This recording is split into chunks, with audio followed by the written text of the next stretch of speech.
జై.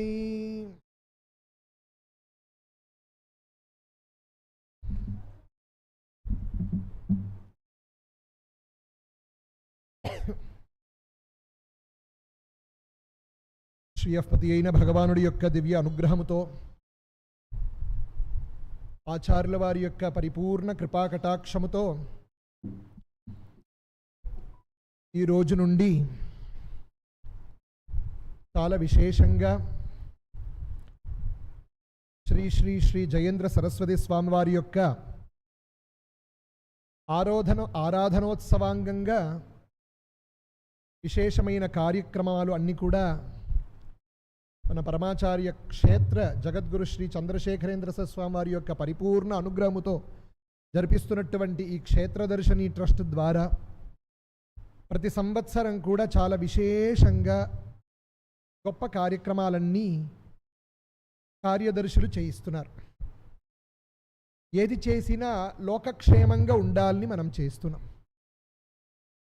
అందరికీ ఒకే ఒక ఆశ, నేను బాగా ఉండాలి, దుఃఖపడకూడదు. ఇది మనుష్యుడు మాత్రం కాదు. చిన్న చీమని తీసుకున్నా కూడా ఆ చీమ కూడా ఏమనుకుంటుందంటే నేను సౌఖ్యంగా ఉండాలి, నేను ఎక్కడన్నీ వెళ్తున్నానో అక్కడన్నీ ఆ శర్కర బిందులన్నీ ఉండాలి, ఎక్కడ చూస్తే బెల్లంగా ఉండాలి అని ఒక చీమ ఆశపడుతుంది. దుఃఖమే రాకూడదు, ఎవరు నన్ను తొక్కకూడదు అనేటటువంటిది కూడా అనుకుంటుంది. ఇది చీమకి. అలా ఆ ప్రాణుల యొక్క శక్తికి అనుసరణంగా అటువంటి ఒక సుఖాలు, అటువంటి ఒక దుఃఖాలు ఉంటూనే ఉంటుంది. కాబట్టే వేదము అంటే ఏమిటి అని అడుగుతున్నారు విద్యారణ్య స్వామివారు. తన యొక్క భాష్య రచన సమయంలో ప్రథమంగా ఆరంభించిన సమయంలో పోయం నామ వేద, వేదము అంటే ఏమిటి, దానికి అర్థం రాస్తున్నారు. ఇష్టప్రాప్తి అనిష్ట పరిహారయో అలౌకికం ఉపాయం యో గ్రంథో వేదయతి సహా వేద. ఈ వాక్యముకి అర్థమే చాలా విశేషంగా ఉంటుంది. అందరికీ కూడా ఇష్టం అంటే సుఖం, ఇష్టప్రాప్తి, మనకు సుఖము కలగాలి. అనిష్ట పరిహారయోహో, మన అనిష్టం, మన దుఃఖాలన్నీ పరిహరించడము కోసము అలౌకికమైనటువంటి ఉపాయం. లౌకికమైన ఉపాయం అక్కర్లేదు. జ్వరం వస్తే డోలో 650 క్రోసిన్ అనేది అనికి మనకు లౌకికమైన ఉపాయం. వెంటనే వేసుకుంటాము. కడుపు నొప్పిగా కొంచెం మజ్జిగ తాగితే సరిపోతుంది. ఇదన్నీ లౌకికమైనటువంటి ఒక ఉపాయం.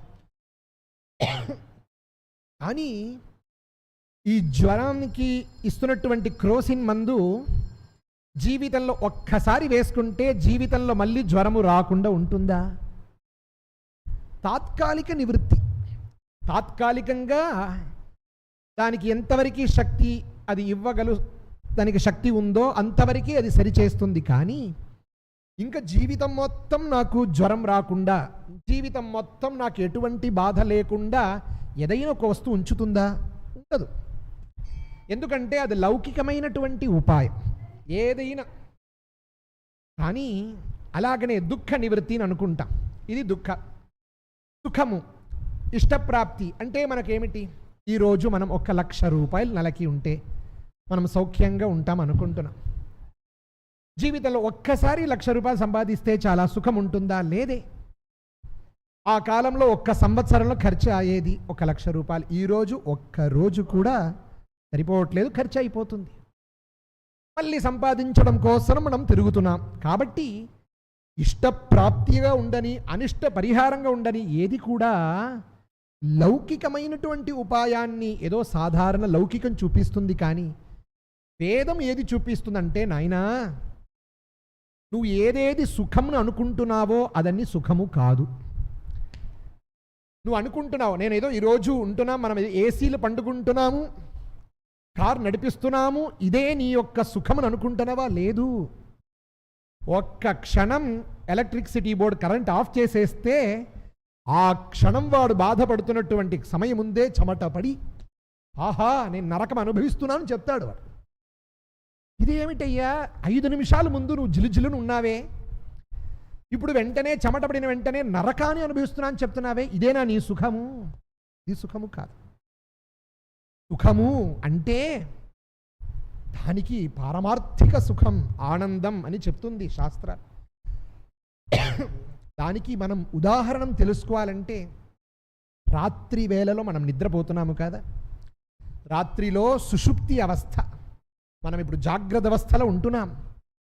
జాగ్రత్త అవస్థ అంటే ఇంద్రియాలు, మనస్సు, శరీరం అన్నీ పనిచేస్తున్న సమయంలో ఉంటున్నటువంటిదికి జాగ్రత్త అవస్థ. ఇకపోతే రాత్రి 10 గంటలకి పండుకుంటున్నాము, నిద్ర ప్రారంభమైంది, ఏదో ఎన్నో స్వప్నాలు మనం చూస్తాం. హైదరాబాద్లో ఉన్నట్టుగా, విదేశంలో ఉన్నట్టుగా, అది పుణ్యానికి అనుసరించి, పాపానికి అనుసరించి స్వప్నాలు వస్తాయి. మంచి పుణ్యం చేస్తే ఏదో కాశీ విశ్వనాథుడి దగ్గరనో లేకపోతే కామాక్షి అమ్మవారిని దర్శనం చేసుకున్నట్టుగా వస్తుంది. పాపం చేసి ఉంటే వాడు తగినట్టుగా అదో నరకంలో ఉన్నట్టుగా ఉంటుంది. కాబట్టి స్వప్న సమయంలో శరీరం పనిచేయదు, ఇంద్రియాలు పనిచేయదు, కానీ మనసు మాత్రం పనిచేస్తూ ఉంటుంది. ఇది స్వప్నావస్థ. బాగా తెలుసుకోవాల్సినటువంటి విషయం ఇదే. శివతత్వం మనం ఇప్పుడు శివతత్వం అనే శీర్షికలో మనం మాట్లాడుతున్నాం జగద్గురు అనుగ్రహంలో. ఇది కూడా శివతత్వమే. ఎందుకంటే శివుడు అంటే ఆనందం అని అర్థం. అప్పుడు ఆనందం అంటే ఏమిటంటే ఇది తెలుసుకుంటేనే ఆనందం మనకు అర్థం అవుతుంది. అప్పుడు ఇంద్రియాలన్నీ మూసుకుంటుంది. స్వప్నం మనం చూస్తున్న సమయంలో ఈ ఉపన్యాసం చేస్తున్నట్టుగా ఒక స్వప్నం వస్తుందంటే అక్కడ ఉపన్యాసం కూర్చున్నవాడు నేనే, ఈ మైకు నేనే, ఇలాంటి ఒక బెంచ్ నేనే, ఈ పుష్పమాల నేనే, మీరందరూ నేనే. ఆ స్వప్నావస్థలో కేవలం మనసు మాత్రం పనిచేస్తుంది. ఇకపోతే సుషుప్తి అవస్థ అనేది ఒక అవస్థ వస్తుంది. ఆ సమయంలో ఇంద్రియం పనిచేయదు, మనస్సు కూడా ఆగిపోతుంది. అక్కడ అస్సలు ఏమీ మనకు ఉండదు, అస్సలు ఏమీ కనిపించదు. అహం అహం అహం అహం అని ఉంటుంది. పక్కన భార్య పండుకున భార్య ముందిని తెలియదు, పక్కన భర్త, పిల్లలు, శిష్యులు, గురువులు ఎవరుండని, అక్కడ ఎవరున్నా తెలియదు. పెద్ద ధూపం, అద్భుతమైనటువంటి సెంటు కొట్టినా వాసన తెలియదు, పుష్పమాల వేసుకున్న ఏమీ తెలియదు. దానికి పేరు సుషుప్తి అవస్థ. ఇంగ్లీష్లో చెప్తారు డీప్ స్లీప్ అని చెప్తారు. ఆ డీప్ స్లీప్ ఉంది చూశారా, అదే ఆనందం. దాన్ని మనం అనుభవించాలంటే, కావాలంటే టెస్ట్ చేయొచ్చు. పొద్దున 3 గంటలకి ఏం పని లేదు, 6 గంటల వరకు నిద్రపోవచ్చు. కానీ 4 గంటలకి కేవలం ఒక అలారం పెట్టుకొని, ఉట్టిగా అలారం పెట్టుకొని లేచిన తర్వాత 4 అవుతుందా సరే అని వెంటనే పండుకుంటాం. ఎందుకు ఆ పండుగడంలో అంత ఆశ? ఎందుకంటే అక్కడ ఎటువంటి దుఃఖము లేదు. అక్కడ లోకంలో కోటీశ్వరుడైనా సుషుప్తిలో ఒకడే, పరమ దరిద్రుడైనా సుషుప్తిలో ఒక్కటే. ఆ సుషుప్తిలో నేనే బిలియనర్ అనే భావము రాదు, లేకపోతే నేనే పరమ దరిద్రుడు ముష్టివాడు అనే భావము రాదు వాడికి. ఇద్దరు ఒకటే. కుక్క కూడా ఒకటే, పశువు కూడా ఒకటే. అందరూ కూడా సుషుప్తి అవస్థలో ఒకే ఉంటారు. అదే ఆనందం. అలాంటి ఇంకా తకపోతే తురీయావస్థ అనేటటువంటిది వెళ్తుంది. ఇంకా అన్ని పెద్ద వేదాంత విషయం, ఇంతవరకు మనం తెలుసుకుంటాం. కాబట్టి ఆ ఆనందం అనేది మనకు ఏదో అల్ప విషయాన్ని, సుఖాన్ని అనుభవించుకుంటున్నాం. కానీ ఇది శాశ్వతమైన సుఖం. ఒక్కసారి ఆ భగవత్తత్వ దర్శనం, ఒక్కసారి ఆ గురు కటాక్షం మన మీద పడిపోతే అప్పుడు సుఖమో దుఃఖమో ఏది ఉండదు. మనకు సుఖం కూడా సుఖాదీన్ దుఃఖ నిధనాం ప్రతిముంచస్వస్వాం పురం అని చెప్తుంది. ఏ సుఖములన్నీ, ఏమేమి సుఖమును మనం వెళ్తున్నామో అదన్నీ కూడా దుఃఖానికి హేతు. ప్రతి ఒక్కటి దుఃఖానికి హేతు అని చెప్తుంది వేదం. కాబట్టి ఏదైనా కూడా మళ్ళీ మనం ఎక్కడ పడుతున్నామంటే దుఃఖంలో వెళ్ళి పడుతున్నాము. అదన్నీ లేదయ్యా. ఆదిశంకర భగవత్పాదాచార్యులు వారు చెప్తున్నారు, కష్టపడకు నాన్న. చిన్నప్పుడు పుట్టుతున్నాం, 4 బాల్యస్తావత్ క్రీడా బాలస్తావత్ క్రీడాసక్తః. చిన్న వయసు మొత్తం 12-13 వయసు పర్యంతం ఆటతోనే మనకు జీవితం. తర్వాత కొన్ని రోజులు అయిన తర్వాత ఏదో చదువుని చెప్పి సంధ్యావందనం కూడా చేయించట్లేరు. సంధ్యావందనం కూడా చేయకుండా, గుడికి వెళ్ళకుండా కష్టపడి చదివిపిస్తారు పాపం. ఆ చదువులోనే వెళ్ళిపోతుంది. అది ఆ కాలములాగా చిన్నగా చదవట్లేదు. ఇప్పుడు 4 వయసు 6 వయసు చిన్న పిల్లలకి కూడా ఆ బుక్స్ ఇస్తున్నారు. పాపం మొయ్యలేక మోస్తుంది. అలాంటి ఒక చదువు. ఈ చదవడం వల్ల ఏమి సుఖం కన్నారా? లేదు. 25 వయసులోనే తెల్ల జుట్టు వచ్చేస్తుంది. టెన్షన్. 7 వయసు పిల్లవాడికి కూడా టెన్షన్. ఆ కాలంలో ఉన్నటువంటి చదువు, ఆ కాలంలో ఉన్నటువంటి ఆ సుఖం ఈరోజు ఉందా? లేదు. అన్నీ కూడా హై లెవెల్ చెప్పుకొని మన తలకయలో మనమే మట్టిని వేసుకున్నటువంటి ఒక్క సిచ్యువేషన్ ఇప్పుడు ఉంది. మన లోపట మనల్ని అడిగితే మనకు సమాధానం చెప్తుంది. ఇదే సత్యం. అదన్నీ ఉండిపోని భగవానుడు చెప్తున్నాడు, ఏదైనా ఉండు. భజ గోవిందం భజ గోవిందం భజ గోవిందం భజ మూఢమతే సంప్రాప్తే సన్నిహితే కాలే నహి నహి రక్షతి డుకృణ్యకరణే. అన్ని బాగుంటుంది. ఈరోజు ఇలా ఉంటాం సుఖంగా, అన్ని చోట్ల బాగా చదువుతాం. ఐఏఎం ఐఐటిలో పెద్ద పోస్ట్, గోల్డ్ మెడలిస్ట్, పెద్ద ఉద్యోగం,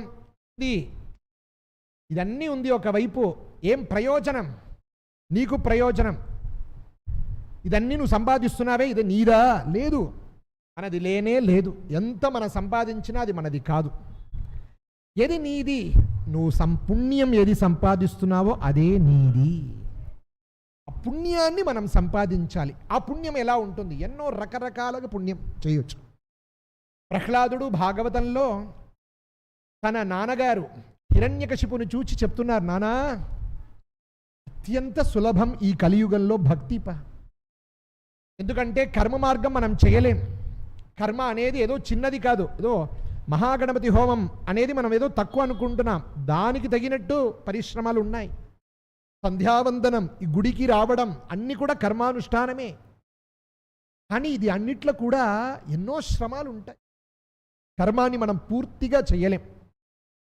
ఒక చిన్న సంధ్యావందనం వద్దు, ఒక 5 నిమిషాలు కూర్చొని శివ అని చెప్తాం. ఆ శివ చెప్తలేకపోతున్నాం. మొబైల్ పిశాచం, ఎన్నో సమస్యలు. మనల్ని ఆ శివనామం కూడా చెప్పడానికి మనకు సౌకర్యం ఇవ్వట్లేదు. అలాంటి పరిస్థితి. సో కర్మలు మనం వెళ్ళలేకపోతున్నాం. సరే, జ్ఞానంకి వెళ్తామంటే అస్సలు ఆ జ్ఞానము ఆ మార్గం ఉంది చూసారా, అటువైపు మనం చూడకూడా లేం. ఎందుకంటే 2 మార్గాలు మనకు. లోకేస్మిన్ వివిధా నిష్ఠ అని కృష్ణ పరమాత్మ భగవద్గీతలో చెప్తున్నాడు. 2 మార్గం. అప్పుడు పరమాత్మ భక్తి మార్గం అనేదాన్ని ఒక్కడిని సృష్టిస్తున్నాడు భగవాన్. భక్తి అనేది ఒక విడి మార్గము కాదు. కర్మముతో జ్ఞానముతో ఉన్నటువంటి ఒక విషయమే భక్తి మార్గం అని పేరు. భక్తి లేకుండా కర్మ లేదు, కర్మ చేసినా ప్రయోజనము లేదు. భక్తి లేకుండా జ్ఞానము కూడా లేదు, జ్ఞానము సిద్ధించదు కూడా. వివేక చూడామణిలో ఆచార్యులు వారు చెప్తున్నారు, మోక్ష సాధన సామగ్ర్యాం భక్తిరేవ గరీయసి. మోక్ష సాధన అనేటటువంటి ఆ పరిశ్రమాలు, దానికి కావాల్టువంటి సాధనల్లో ఇది చాలా ముఖ్యమంటే భక్తి. అంటే భక్తి అంటే ఏంటి? అందరికీ ఏంటంటే, నేను చాలా గుడికి వెళ్తున్నాను, భస్మం పెట్టుకుంటున్నాను, కుంకుమం పెట్టుకుంటున్నాను, ప్రదక్షిణం చేస్తున్నాను, బయట వెళ్ళి చెప్పలు వేసుకున్న సమయంలో నా లాంటి భక్తుడు లేదు అనేటటువంటి ఒక భావం కలుగుతుంది.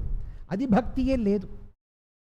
భక్తి అంటే ఏమిటి అని శివానంద లహరిలో ఆచార్యులు వారు చెప్తున్నారు. అంకోలం నిజ బీజ సంతతి అయస్కాంతోపలం సూచిక సాధ్వీ నైజ విభుం లతాక్షితిరుహం సింధు సరిద్వల్లభం ప్రాప్నోతీహ యథా తథా పశుపతేః పాదారవిందద్వయం చేతో వృత్తిరూపేత్య తిష్టతి సదా తా భక్తిరిత్యుచ్యతే. భక్తి అంటే ఏమి అనేదానికి ఉదాహరణలు చూపిస్తూ ప్రదర్శిస్తూ మనకు చెప్తున్నారు ఆచార్య. అంకోలం నిజ బీజ సంతతి, బీజావాపం చెప్తాం. ఒక చోటు నుంచి చెట్టు మళ్ళీ ఇంకొక నిమ్మ చెట్టైనా మామిడి చెట్టైనా ఏ చెట్టైనా ఉండదు. ఆ చెట్టు కింద నుంచి పైన రావాలంటే దానికి బీజావాపం చాలా ముఖ్యం. నిజ బీజ సంతతి అంకోలం అనే దానికి ఉదాహరణ చెప్తున్నారు. పరమాచార్యుల వారు దీనికి ఈ శ్లోకానికి అర్థం ఈరోజు కూడా మనకు ఆయన యొక్క వాయిస్ దొరుకుతుంది. ఈరోజు కూడా ఈ శ్లోకానికి పరమాచార్యుల వారు చెప్పిన అర్థం అరవ భాషలో చెప్పారు. ఈరోజు కూడా మనకు చాలా అద్భుతం అంటే అద్భుతంగా ఉంటుంది. అది ఎలా ఏ విధ అంటే ఏ దాన్ని మనం బీజావాపం చేసి ఉంటామో అది పక్కన దానికి వెళ్ళదు. అది ఎలా తన చెట్టు తన యొక్క మొక్కలతో తన యొక్క గంభీరంగా ఎలా వస్తుందో అంకోలం నిజ బీజ సంతతి. అలాగనే మ్యాగ్నెట్ని చెప్తాం అయస్కాంతోపలం సూచిక. ఒకవైపు ఒక సూచి వేసి పెట్టేస్తాం కింద, మనకి ఇంజక్షన్ వేస్తున్నారే ఏదో ఒకటి ఒక కింద వేసి పెట్టి, అటు పక్కన ఒక మ్యాగ్నెట్ ఒకటి పెట్టేస్తే అది కరెక్ట్గా దాని దగ్గర వచ్చి పక్కన వస్తుంది. అది లేకపోయినా అది వేరే విషయం, అలాగ ఉంటుంది. కానీ దానికి శక్తి ఇస్తున్నటువంటి తనకు సంబంధంగా తనకి నచ్చినటువంటి ఒక విషయం వస్తే దాన్ని లాగినా కూడా లాకుండా ఎలా అంటుకుని ఉంటుందో ఇది ఒక ఉదాహరణ. ఒక్కొక్కటిగా చెప్తూనే వెళ్తున్నారు. చేతనంగా, అచేతనంగా, అలాగనే భౌతికంగా, అలా ఒక్కొక్క ఉదాహరణం చూపిస్తున్నారు. అంకోలం నిజ బీజ సంతతి, అయస్కాంతోపలం సూచిక. రెండవది సాధ్వీ నైజ విభుం. ఒక సాధ్వి పెళ్ళి అయిన తర్వాత, పెళ్ళి అయింది, ఉత్తమ దంపతులుగా వాళ్ళు జీవిస్తున్నారు. పొద్దున వెళ్తే భర్త ఆఫీస్కి వెళ్తారు, లేకపోతే ఎక్కడో కార్యక్రమం చేయించడానికి వెళ్ళారంటే మళ్ళీ తన భర్త ఇంటికి వచ్చే పర్యంతం ఆ సాధ్వి ఉత్తమమైనటువంటి పతివ్రత ఎలా ఉంటుందంటే బయట ఒక చిన్న హారన్ కొట్టినా కూడా మన ఆయన వచ్చేశారా, ఆయన 11 గంటలకే వస్తా అని చెప్పి వెళ్ళినా కూడా 9 గంటలకి ఒక హారనో ఒక బెల్ వచ్చినా కూడా మన ఆయన వచ్చారా. సాధ్వి నైజ విభుం. ఇలా రఘువంశంలో దిలీప మహారాజా ద్వితీయ సర్గంలో కాళిదాసుడు వర్ణిస్తున్నాడు. ఆ నందిని సేవ చేస్తారు. ఎందుకంటే దిలీప మహారాజాకి ఆయనకి వంశం లేకుండా పోతుంది. వంశం లేకపోయినా వెంటనే వశిష్ఠ మహర్షిని వచ్చి ప్రార్థించిన తర్వాత, నాయనా నీకొక్క కామధేను యొక్క మనస్తాపం నీకు ఉంది కాబట్టి ఆ కామధేను యొక్క శిశు ఇక్కడ నందిని నా ఆశ్రమంలో ఉంది, దాన్ని నువ్వు సేవ చేస్తే నీకు సకల క్షేమం, ఉత్తమమైనటువంటి సంతతి కలుగుతుంది అని చెప్పినప్పుడు లోకాధీశ్వరుడు దిలీప మహారాజా ఆవు గో సంరక్షణం చేస్తూ ఉంటాడు. అప్పుడు సుదక్షిణ అనేటటువంటి భార్య పొద్దున నుంచి సాయంత్రం పర్యంతం ఇక్కడ ఆ గేట్ పక్కన నిలబడుతూ మా నాయన వచ్చేసారా ఇలా ఎదురు చూస్తారంట ఉత్తమమైన దంపతులు. అలా సాధ్వి నైజ విభుం అంటే ఇక్కడ మనం తెలుసుకోవాల్సినటువంటి విషయం ఏంటంటే ఆ పతివ్రత మనస్సులో ఉన్నటువంటి ఏ విషయం అంటే ఏ బండి వచ్చినా తన భర్తనో, బెల్లు కొట్టినా తన భర్తనో, ప్రతి ఒక్క వస్తువులో తన భర్తగా చూస్తుంది. తన భర్తనో అనేటటువంటి భావం కలుగుతుంది. చూసారా, అదే ఆ చేతో వృత్తి అనే దానికి అర్థం. సాధ్వి నైజ విభుం లతాక్షితిరుగం. తీగ ఉంటుంది కదా, లత అని చెప్తారు సంస్కృతంలో. అది చిన్న మనకు కొంచెం కూష్మాండం, ఎన్నో చెట్లు ఉన్నాయి కదా, గుమ్మడికాయ తీగలు ఉంటుంది, లేకపోతే మనకు అద్భుతమైనటువంటి ఎన్నో తీగలు ఉన్నా అది ఎలా ఉంటుందంటే అది ఒక స్త్రీ వృక్షము పురుషంగా ఉంటుంది. ఆ స్త్రీ తీగ తన యొక్క వృక్షము ఏదో ఒక తన యొక్క ఆలంబనంగా ఒక వృక్షాన్ని ఆలంబనంగా పెట్టుకొని తన చుట్టూ పెరుగుతుంది. అస్సలు దాన్ని కింద వేసేస్తే తెచ్చిపోయినట్టుగా ఉంటుందంట. అది ఎవరో తొక్కుకొని వెళ్ళిపోతారు, కోసుకొని వెళ్ళిపోతారు, ప్రాణం వదిలేస్తుంది. ఎందుకంటే తన భర్తతో ఉండవలకనే తనకు గౌరవం అనేటటువంటి భావం. లతాక్షితిరుహం సింధు సరిద్వల్లభం. ఎంత నది చూడండి, గంగా, యమున, సరస్వతి, గోదావరి, ఎన్ని నదులు ఉన్నాయి. ఎన్ని నదులు ఉన్నా కూడా అది అన్ని స్త్రీలే. అది ఎక్కడ వెళ్ళి లాస్ట్ చేరుతుందంటే సముద్రంలో వెళ్ళి చేరుతుంది. ఆకాశాత్ పతితం తోయం యథాగచ్చతి సాగరం అని చెప్తున్నట్టుగా అది ఎలా తన పురుషుడైనటువంటి ఎవరు ఎక్కడ మధ్యలో వచ్చినా అది చూడదు. ఆ నది గంగని చూస్తాం, ఎంత ప్రవాహంగా హరిద్వార్లో వెళ్తుంది. అది ఎవరినైనా చూస్తుందా, మనం వచ్చినట్టే ఎలా ఉన్నామని మనం అడుగుతుందా? ఏం కడదు. అది పాటు జిల్లు ఎక్కడ వెళ్తుంది? తన నాథుడైనటువంటి సముద్రానికి వెళ్తుంది. ఎందుకంటే తనదేంటి, నా నాథుడి దగ్గర నేను వెళ్ళాలి అనేటటువంటి భావంతో వెళ్తుంది. కానీ అయ్యో పాపం వీడు స్నానానికి వస్తున్నాడు మనం ఉండాలి, అలా ఏ భావం అది చూపించదు. సింధు సరిద్వల్లభం అంటే ఇక్కడ ఎందుకు ఇంత ఉదాహరణ చెప్పారంటే, ప్రాప్నోతీహ యథా తథా పశుపతే, హే పరమేశ్వర, అలా వాళ్ళ 5 ఉదాహరణం చూపించినటువంటి ఒక్కొక్కరు ఎలా తన యొక్క శక్తుడు దగ్గర ఎలా ఒక్క క్షణము కూడా బయట తన మనస్సుని వదలకుండా అనవరతం తన శక్తుడు దగ్గరే ఎలా వదులుకొని ఉంటారో, అలా పరమేశ్వర నా యొక్క హృదయం ఉంది కదా, చేతస్సు, నా యొక్క భావము ఎప్పుడు నీ దగ్గరే ఉండాలి, నీ యొక్క చరణారవిందంలోనే ఉండాలి. దీని ఉదాహరణం భాగవతంలో గోపికలు. మనం గోపికలను చూశాం. గోపికలు పెద్దవాళ్ళు, కృష్ణ చిన్నవాడే. రాసక్రీడ సమయంలో 10 వయస్సు కృష్ణ పరమాత్మ రాసక్రీడ ఆయన గోపి వాళ్ళందరూ కూడా ఒక్కొక్కరికి 4 పిల్లలు 5 పిల్లలు. రాసక్రీడ అనేది అది మన క్రీడ కాదు, అది బ్రహ్మలీల. అది అసలు మనం మనసా ఊహించగలము. కానీ ఆ గోపిల యొక్క భావం ఎలా ఉందంటే ఈ శ్లోకంలో ఎలా చెప్పబడినదో ఆ గోపి చరిత్రలో మనం చూడొచ్చు. అంటే వాళ్ళ ఇంట్లో భర్త, వాళ్ళ ఇంట్లో పిల్లలు, వాళ్ళ ఇంట్లో తల్లిదండ్రులు, అత్తగారు, మామగారు అందరూ ఉన్నా కూడా వాళ్ళందరినీ కూడా కృష్ణుడుగా చూశారు. వాళ్ళు ఎక్కడైనా వెళ్ళి ఇలాంటి వాణినగర్ వినాయకుడి గుడికి వచ్చి వాళ్ళు ఏదో మెడిటేషన్ ప్రాక్టీస్కి రాలేదు, ఏదో ఉపన్యాసం ఎక్కడొచ్చి విన్నారు అని చరిత్రం భాగవతంలో లేదు, ఎక్కడ కూడా వెళ్ళలేదు. మళ్ళీ ఆ జ్ఞానం భక్తి ఎలా కలిగిందంటే చాలా ఈజీ. మనం చెప్తాం భక్తి చాలా కష్టం కాదండి. భక్తి అనేది కూర్చొని ప్రాక్టీస్ చేసేది కాదు. ఎక్కడ ఉన్నా ఎలా మనం ఎక్కడ ప్రవర్తించినా ఆ ప్రవృత్తి శివమయంగా ఉండాలి, ఆ ప్రవృత్తి కృష్ణమయంగా ఉంటే అదే భక్తి. గోపిమార్గులు ఏం చేస్తారంటే తన ఇంట్లో పొద్దున లేచిన తర్వాత బయట వెళ్ళి నీళ్లు చల్లేటప్పుడు ఎందుకు చల్లుతారంటే ఈరోజు కృష్ణుడు మన ఇంటికి వస్తాడు, కృష్ణుడు మన ఇంటికి వస్తున్నాడు కాబట్టి నేను నీళ్లు చల్లుతున్నాను. అందంగా ముగ్గులు పెడతారు. ఎందుకు ముగ్గులు అంటే ఈ ముగ్గు పెడితే నా కృష్ణుడికి ఇష్టం. బాగా అలంకారం చేసుకుంటారు, నేను అలంకారం చేస్తే కృష్ణుడికి ఇష్టం. భర్తని బాగా చూసుకుంటారు, భర్తకి కావాల్సినటువంటి అన్ని చేస్తారు. ఎందుకంటే భర్త శుశ్రూష కృష్ణుడికి ఇష్టం. పిల్లల్ని బాగా చదివిపిస్తారు, పిల్లలకి మంచి బోధన చేస్తారు. ఎందుకు? నేను పిల్లలకి నేర్పిస్తేనే కృష్ణుడికి ఇష్టం. అత్తగారు మావగారిని జాగ్రత్తగా చూసుకుంటారు, మంచిగా భోజనం పెడతారు. ఎందుకు? నేను అత్తగారు మావగారికి సేవ చేస్తే కృష్ణుడికి ఇష్టం. తర్వాత వాళ్ళు భోజనం చేస్తారు, ఆవు పాలు పిండుతారు, ఇంటిని శుభ్రంగా పెట్టుకుంటారు, ప్రతి ఒక్కటి చేశారు. కానీ ఎక్కడైనా ఒక క్లాసుకు వెళ్ళారు, తన ఇంటిని వదిలిపెట్టి వెళ్ళారు? లేదే. పొద్దున లేస్తే రాత్రి పర్యంతం ఆ కిచెన్లోనే వాళ్ళకి, వంట గదిలోనే వాళ్ళ పని, ఇంటిని చూసుకున్నారు, ఏ ఉద్యోగం వెళ్ళలేదు. మళ్ళీ ఏం పొందినారు? కృష్ణుణ్ణి పొందినారు. ఇదే కదా ఆ తత్వం మనం తెలుసుకోవాలి. అదే భక్తి, సులభమైన మార్గం.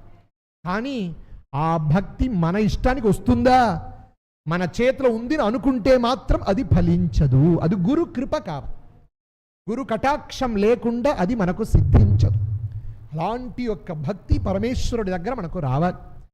ఎన్నో దైవతం ఉన్నాయి లోకంలో, 30 కోటి దేవతలు, ఒక్కొక్కరికి నామాలన్నీ కూడా మనకు శాస్త్రాన్ని మనకు బోధిస్తుంది. ఎంత ఉన్నా కూడా ఇక్కడ మనం మాట్లాడాల్సినటువంటి విషయం శివతత్వం, శ్రీ రుద్ర వైభవాన్ని గురించి మనం మాట్లాడాలి. పరమేశ్వరుడికి ఎన్నో నామాలు, ఎన్నో విశేషంగా అమరకోశాన్ని తీసుకుంటే విశేషంగా పరమేశ్వరుడు గురించి మనకు విశేషంగా చెప్పబడింది. కానీ పరమాత్మకి చాలా ఇష్టమైన నామం ఏదంటే రుద్రుడు అని పేరంట. ఎంతో ఉన్నారు. సహస్రాణి సహస్రశోయే రుద్ర అధిభూమ్యా అని వేదం చెప్తుంది. కానీ ఎంతో మంది రుద్రులు ఉన్నారు, కానీ అందరికీ రుద్రులు కాదు. మనం పేరు పెట్టుకోవట్లేదా? ఎంతో మంది సత్యనారాయణ అని ఉన్నారు, ఎంతో మంది రామసుబ్రహ్మణ్యన్ ఉన్నారు, ఎంతో మంది శ్రీరాములు ఉన్నారు. ఎంతో మంది ఉన్నా కూడా వాళ్ళకి అన్వర్థ నామ. కానీ పరమేశ్వరుడికి ఇష్టమైన నామం ఏదంటే రుద్రః అని. ఆ రుద్ర శబ్దానికి అర్థం ఏంటంటే ఋతం దుఃఖం ద్రావయతీతి రుద్రః అని అర్థం. ఏ దైవానికి కూడా అలాంటి ఒక పేరు లేదండి. ఉన్నా కూడా షార్ట్ అండ్ స్వీట్గా ఏంటంటే మన దుఃఖాన్ని ఎవరు పోగొడుతున్నాడో వాడికి రుద్రుడు. ఇదే కదా మనకిష్టం. ఎవరైనా నేను సుఖంగా ఉన్నాను అని చెప్పగలుగుతారా? లేదే. ఏదో ఒక రకమైనటువంటి మనకు కష్టాలు ఉంటాయి. అప్పుడు పరమేశ్వరుడే చెప్తున్నాడు, రుద్దుఃఖం దుఃఖహేతుర్వా తద్రావయతి నః ప్రభుః అని వాక్యం. రుత్ అంటే దుఃఖం, ఏదో తెలిసిన దుఃఖం, తెలియలేనేటటువంటి దుఃఖాలు ఉంటాయి. కేవలం దుఃఖం మాత్రం నివృత్తి చేయడంట రుద్రుడు. మళ్ళీ దుఃఖహేతుర్వా, ఆ దుఃఖానికి ఏది కారణం? ఈరోజు మనం వెళ్తున్నాం, ఎంతోమంది పెద్ద పెద్ద డాక్టర్లు ఉంటారు. ఏదైనా ఒక వ్యాధి ఉంటే ఆ వ్యాధి నివృత్తికి మందు ఇస్తారు, కానీ ఆ వ్యాధి ఎక్కడ నుంచి వస్తుంది, దాన్ని మూలంగా మనం నాశనం చేయాలంటే ఎంతమంది చేస్తారో మనకు తెలియదు. కానీ పరమేశ్వరుడు అలా కాదంట. ఏ దుఃఖం ఉన్నా దుఃఖానికి కారణం ఏంటి? మన పాపమే. మనం ఈరోజు అనుభవిస్తున్నటువంటి ప్రతి ఒక్కటికి కారణం మనం చేసిన పాపం, పరమాత్మ కాదు. కొంతమంది చెప్తారు, నేను రోజు ఇక్కడ వస్తున్నాను, వినాయకుడిని ప్రదక్షిణం చేస్తున్నాను, వినాయకుడి కంటే నవగ్రహాన్ని ఎక్కువ ప్రదక్షిణం చేస్తున్నాను, కానీ బయలుదేరి వెళ్తున్నప్పుడు కాల్లో రాయి తగిలి పెద్ద దెబ్బ, ఎందుకు నేను చెయ్యాలి అని కొంతమంది అనుకుంటారు. దానికి కారణం నవగ్రహాలు కాదు, నువ్వు చేసిన పాపం. నువ్వు చేసిన పాపము నువ్వు అనుభవిస్తున్నావు. ఇలా కొంతమంది ఎలా అనుకుంటారు, వివేకి అంటే పెద్ద దెబ్బ రావాల్సింది, నేను నవగ్రహ ప్రదక్షిణం చేశాను కాబట్టి చిన్నగా దెబ్బలు, దీంతో ఆగిపోయింది అని కొంతమంది వివేకి అనుకుంటారు. ఇలాంటి చాలామంది ఉన్నా కూడా ఆ జ్ఞానులు ఎలా అనుకుంటారంటే సర్వం బ్రహ్మ ఇష్టం, సర్వం శివేష్టం అని అనుకుంటారు. నాకు దెబ్బలు తాకిన ఈ కాలు నాది కాదు, పరమేశ్వరుడిది. నేను కాదు, ఈ కన్నుకి ఏదైనా కనిపిస్తుందా, ఇదన్నీ నాది కాదు, అన్నీ పరమేశ్వరుడే అని అనుకుంటారంట అందరూ కూడా. అలాంటి సకల దుఃఖాన్ని నివృత్తి చేస్తున్నటువంటి వాడు పరమేశ్వరుడు అని. అలాంటి రుద్రనామం మొట్టమొదటిగా ఎక్కడ వచ్చింది అంటే దానికి పెద్దలు చరిత్రలు చెప్తారు. భాగవతంలో 8వ స్కంధంలో అమృతమథన చరిత్రం ఉంటుంది. చాలా విశేషంగా దేవతలకి అప్పుడప్పుడు గర్వం వచ్చేస్తుంది. ఆ గర్వంలో గురువుల్ని మర్చిపోతారు, పరమాత్మని మర్చిపోతారు. ఆ సమయంలో అసురులకి ఎలా ఉంటుందంటే మహాబల పరాక్రమాన్ని వాళ్ళు పొందిపోతారు. ఎందుకంటే వేదమే చెప్తుంది, దేవాసురా సంయత్త ఆసన్. దేవతలకు అసురుల మధ్యలో ఎప్పుడు యుద్ధం జరుగుతూ ఉంటుంది. దేవతలంటే ఒక వ్యక్తి, అసురులంటే ఒక వ్యక్తిగా అనుకోకుండా దేవతలంటే ధర్మము, అసురులంటే అధర్మము అని పెట్టుకుని ధర్మాధర్మ మధ్యలో యుద్ధం జరుగుతూ ఉంటుంది. కొన్ని సమయంలో ధర్మం గెలుస్తుంది, కొన్ని సమయంలో అధర్మం కూడా గెలుస్తుంది. కానీ అంతతో గత్వా చిట్ట చివరగా ధర్మానికే ఎప్పుడు కూడా విజయం. అది చరిత్ర విషయం. ఆ సమయంలో పరమాత్మ దగ్గర అందరూ వచ్చి ప్రార్థన చేస్తున్నారు. ఎందుకంటే గురు ద్రోహం చేసేశారు దేవతలు. ఏమర్థం అంటే వచ్చారు, గురుగారు వచ్చిన సమయంలో గురుగారిని చూడలేదు, అది ఒక రకం. ఇంకొక విషయం ఏంటంటే దుర్వాస మహర్షి మహాలక్ష్మి అమ్మవారికి పూజ చేసుకొని పూలను తీసుకువస్తున్నారు. వస్తున్న సమయంలో దేవేంద్రుడు అలా ఐరావత గజం మీద అలా వస్తున్నాడు. వస్తున్న సమయంలో దుర్వాస మహర్షికి ఒక్క కరుణ, దేవేంద్రుడు బాగా ఉండాలి, లోకాధీశ్వరుడు కదా అని చెప్పి ఆ పుష్పమాలని దేవేంద్రుడికి ఇలా ఇస్తున్న సమయంలో దేవేంద్రుడికి మహా అహంకారిగా ఉన్నాడు. ఆ అహంకార ప్రభావము చేత తాను కళ్ళు కూడా ముట్టుకోకుండా ఆ పుష్పమాల ఐరావతం పైన వేసేశాడు. ఐరావతం ఏం చేసిందా, తొండతో దాన్ని తీసి తొక్కేసింది. సాధారణ ఒక్క పురోహితుడుగా ఉన్నా కూడా కోపం వస్తుంది. మనం ప్రసాదం ఇచ్చినప్పుడు ఇలా ఇచ్చేస్తారు కొంతమంది, అప్పుడే కోపం వస్తుంది. ఇచ్చిన వారు దుర్వాస మహర్షి, కోపానికి ఆధార వ్యక్తి ఆయన. ఆయనకు ముందు ఇలా చెయ్యొచ్చో, పాపం ఇచ్చేశారు. ఏయం త్రైలోక్య రాజ్యశ్రీ త్వదాలంబేన చేష్టతే అద్యైవ త్వదమిత్రాణం వశమాపద్యతామితి అని శాపం. హే దేవేంద్ర, త్రైలోక్యశ్రీ నాదే, ఈ త్రిలోకాధిపతి అనేటటువంటి గర్వంతో ఉంటున్నావు కదా నువ్వు. దానికి కారణం ఏంటి? ఐశ్వర్యమే కదా. ఇప్పుడు నువ్వు ఆ ఐశ్వర్యానికి అధిష్టాన దేవత అయినటువంటి లక్ష్మీ అమ్మవారిని అవమానించావు కాబట్టి ఇప్పుడే నీ ఐశ్వర్యాలన్నీ కూడా నీ శత్రువు అయినటువంటి అసురుల దగ్గర వెళ్ళుగాక అని శాపం. మహనీయులు జ్ఞానులు శపిస్తే తదేవ లగ్నం సుదినం తదేవ. వెంటనే రేపు వెళ్తామని ఇప్పుడే కొంచెం దాచిపెట్టుకుంటాం, ఏమి ఉండదు. వెంటనే దేవేంద్రుడికి ఒక 30 కేజీ తగ్గిపోయింది శరీరంలో, అన్ని పోయింది. వెంటనే వాళ్ళందరూ బ్రహ్మదేవుడి దగ్గర ప్రార్థన సమయంలో అందరూ మహావిష్ణువుని వెళ్ళి ప్రార్థన చేస్తున్న సమయంలో, మీరు వాసుకిని దారంగా పెట్టుకోండి,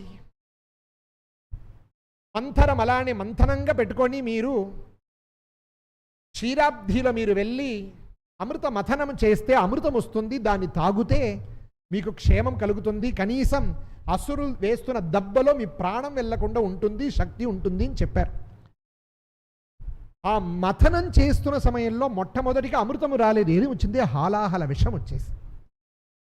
ఆ హాలాహల విషం వచ్చిన తర్వాత 99 కోటి, మొత్తం 33 కోటి దేవతలు, 66 కోటి అసురులు, మొత్తం కలిపితే 99 crores ఇంతమంది అక్కడ సముద్రంలో అమృతమథనం చేస్తున్నారు.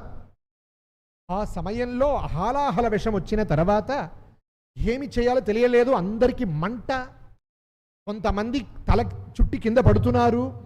ఆ సమయంలో ఏమి చేయాలప్పుడు పరమేశ్వరుడు కైలాసంలో అలా కూర్చున్నాడంట. అద్భుతమైనటువంటి వర్ణన అక్కడ కైలాస వర్ణన ఉంటుంది. అప్పుడు అందరూ వచ్చి ప్రార్థన చెయ్యగా అప్పుడు హాలాహల విషాన్ని చేతులు తీసేసుకుంటారంట పరమేశ్వరుడు. తీసుకొని పక్కన ఉన్నటువంటి పార్వతి అమ్మ దగ్గర అడుగుతున్నారు పరమేశ్వరుడు, పార్వతి, భవానీ, పాపం మన పిల్లలందరికీ కష్టం వచ్చేసింది, దుఃఖములు అనుభవిస్తున్నారు, కొంతమందికి ప్రాణం వెళ్ళే సమయం వచ్చేసింది, ఇప్పుడు ఈ హలాహల విషం బయట ఉంటే ఆపత్తు, కాబట్టి దీన్ని నేను తాగేనా అని అడిగినారు. తాగొచ్చా? ప్రభావజ్ఞ అన్వమోదత, పరమేశ్వరుడి యొక్క ప్రభావం తెలిసినటువంటి అమ్మవారు తాగండి అని చెప్తారు. ఇప్పుడు మన ఇక్కడ ఉన్నటువంటి పురుషులు తన భార్యను చూసి అమ్మ తాగొచ్చా అంటే తాగకూడదు చెప్పకూడదు, చెప్తారు. అని అంత ప్రభావం మనకు లేదు కదా. పరమేశ్వరుడు కాబట్టి తాగారంట. ఎందుకంటే ఎందుకు చెప్తున్నా అంటే రుద్ర శబ్దం అక్కడ నుంచి పుట్టింది అని చెప్తారు. దేవతలందరికీ ఎంతో కష్టం వచ్చిన సమయంలో అంతమంది మహర్షులు, రాజఋషులు, బ్రహ్మఋషులు అందరూ కూడా కలిసి, ఎందుకంటే అందరూ వైకుంఠంలో ఉన్నారంట, లోకం మొత్తం ఖాళీ, అందరూ అమృతమథనం చూడడానికి వచ్చారు, అందరూ కష్టపడుతున్నారు. అప్పుడు సకల ప్రాణులకి ఆయన అభయం ఇచ్చారు కాబట్టి శ్రీరుద్రుడు అని పేరు వచ్చింది పరమాత్మకి. తన యొక్క దుఃఖాలు, అందరి యొక్క దుఃఖాన్ని నివృత్తి చేస్తున్నాడు కాబట్టి ఈ రుద్రం ఈ రుద్రుడు గురించి వేదంలో ఎన్నో చోట్ల సకల వేద శివ శివో వేద వేదాధ్యాయీ సదాశివ అని ఒక శ్లోకం చెప్తాం. ప్రతి అక్షరం కూడా శివనామం, హరినామాన్ని చెప్తుంది అనే సిద్ధాంతం చేశారు మహర్షులు. కానీ ఈ శ్రీరుద్రం పెట్టుకొని మనం ఏం చేస్తుంటాం ఈరోజు అంటే, పరమేశ్వరుడికి అభిషేకం చేస్తాం, శ్రీరుద్ర పారాయణం చేస్తాం, మహారుద్రం ఉంది, రుద్రైకాదశిని ఉంది, తర్వాత అతిరుద్రంను ఉంది, ఇలా విశేషమైన ప్రకల్పాన్ని సృష్టించారు. ఎన్ని ఉన్నా ఆ శ్రీరుద్రం గురించి చాలా విశేషంగా వేదంలో, అక్కడ అన్ని వేదాల్లో కూడా చెప్పబడింది. దాంట్లో కృష్ణ యజుర్వేదంలో ఉన్నటువంటి శ్రీరుద్రం యొక్క వైశిష్ట్యం ఏమిటి అంటే, పంచాక్షర గర్భితమైనటువంటి శ్రీరుద్రం. నమ శివాయ చ అని, ఆ నమ శివాయ అనేటటువంటి పంచాక్షరాన్ని ఆ వేదమాత ఎలా సంరక్షిస్తుందంటే ఏదో అక్కడక్కడ పెట్టలేదంట. మన దగ్గర ఉన్నటువంటి ఉత్తమమైనటువంటి వజ్ర వైడూర్యాలని మన ఇంట్లో హాల్లో షోకేస్లో పెట్టాం మనం. ఎలా ఇంటి లోపట ఒక రూమ్ లోపట విశేషమైన రూమ్, దాని లోపట బీరో లోపట లాకర్ లోపట ఇన్నర్ లాకర్, దాంట్లో జాగ్రత్తగా పెడతామో, అలా ఈ కృష్ణ యజుర్వేద తైత్రీయ సంహిత అనేది 7 కాండాలు. ఆ 7 కాండాల్లో మధ్యలో ఉన్నటువంటి 4వ కాండం, 4వ కాండంలో 5వ పన్నము, 5వ పన్నంలో మధ్యలో నమస్సోమాయ చ అనువాకంలో మధ్యపాతిగా నమ శివాయ అని పెట్టి జాగ్రత్త పెట్టిందంట. దీని అద్భుతంగా తమిళ్ వేదంలో అలాగనే నాయన్మానందరూ పాడుతున్నారు. వేదన్నామం నమచ్చివాయవే, వేదం మెయ్పొరుళావదు నాదన్నామం నమచ్చివాయవే పాడుతున్నారు. అంటే అంత గొప్ప నామము నమ శివాయ అని. ఒక శ్లోకం కూడా చెప్తారు, విద్యాసు శృతి రుత్కృష్ట రుద్రైకాదశిని శ్రుతౌ తత్ర పంచాక్షరీ తస్యాం శివ ఇత్యక్షరద్వయం అని ఒక శ్లోకం. చాలా ముఖ్యమైన శ్లోకం, మనం తెలుసుకోవాల్సినటువంటి శ్లోకం. విద్యాసు శృతి రుత్కృష్ట. పరమాచార్యుల వారు అతిరుద్ర మహారుద్రంలో ఇలాంటి పత్రికలో ఈ శ్లోకం వెయ్యండి అని చెప్తారు. అంటే ఎన్నో విద్యలు ఉన్నా కూడా దాంట్లో శృతి చాలా ఉత్కృష్టమైనటువంటిది. ఎన్నో విద్యలు, ద్వే విద్యే వేదితవ్యే పరాచైవా పరాచ అని విద్యలు ఎన్నో నానా విధమైనటువంటి విద్యలు ఉన్నా దాంట్లో శృతి చాలా విశేషం. అంటే వేదం, ఆ వేదంలో చాలా విశేషం రుద్రైకాదశిని అనేటటువంటి, ఇప్పుడు మనం చేస్తున్నాము కదా మహారుద్రం, ఆ రుద్రైకాదశి ఏకాదశ అనువాకము గర్భితంగా ఉన్నటువంటి ఈ పన్నము అని అర్థం. అక్కడ తత్ర పంచాక్షరి, ఆ శ్రీరుద్రంలో పంచాక్షరి నమశివాయ అనేది చాలా గొప్పది. ఆ పంచాక్షరంలో శివ ఇత్యక్షర ద్వయం. కొంతమందికి నమశివాయ అనేది ఉపదేశం లేకుండా చెప్పకూడదు, పంచాక్షరి ఉపదేశం లేకుండా చెప్పకూడదు అని నియమాలు ఉన్నాయి. కొంతమంది వాళ్ళే చెప్పుకుని ఉంటారు నమశివాయ నమశివాయ, తప్పు ఏమీ లేదు. కానీ ఆ సిద్ధి పొందాలంటే ఉపదేశంతో తీసుకుని చేస్తేనే సిద్ధి వస్తుంది, అదర్వైజ్ సిద్ధి రాదు.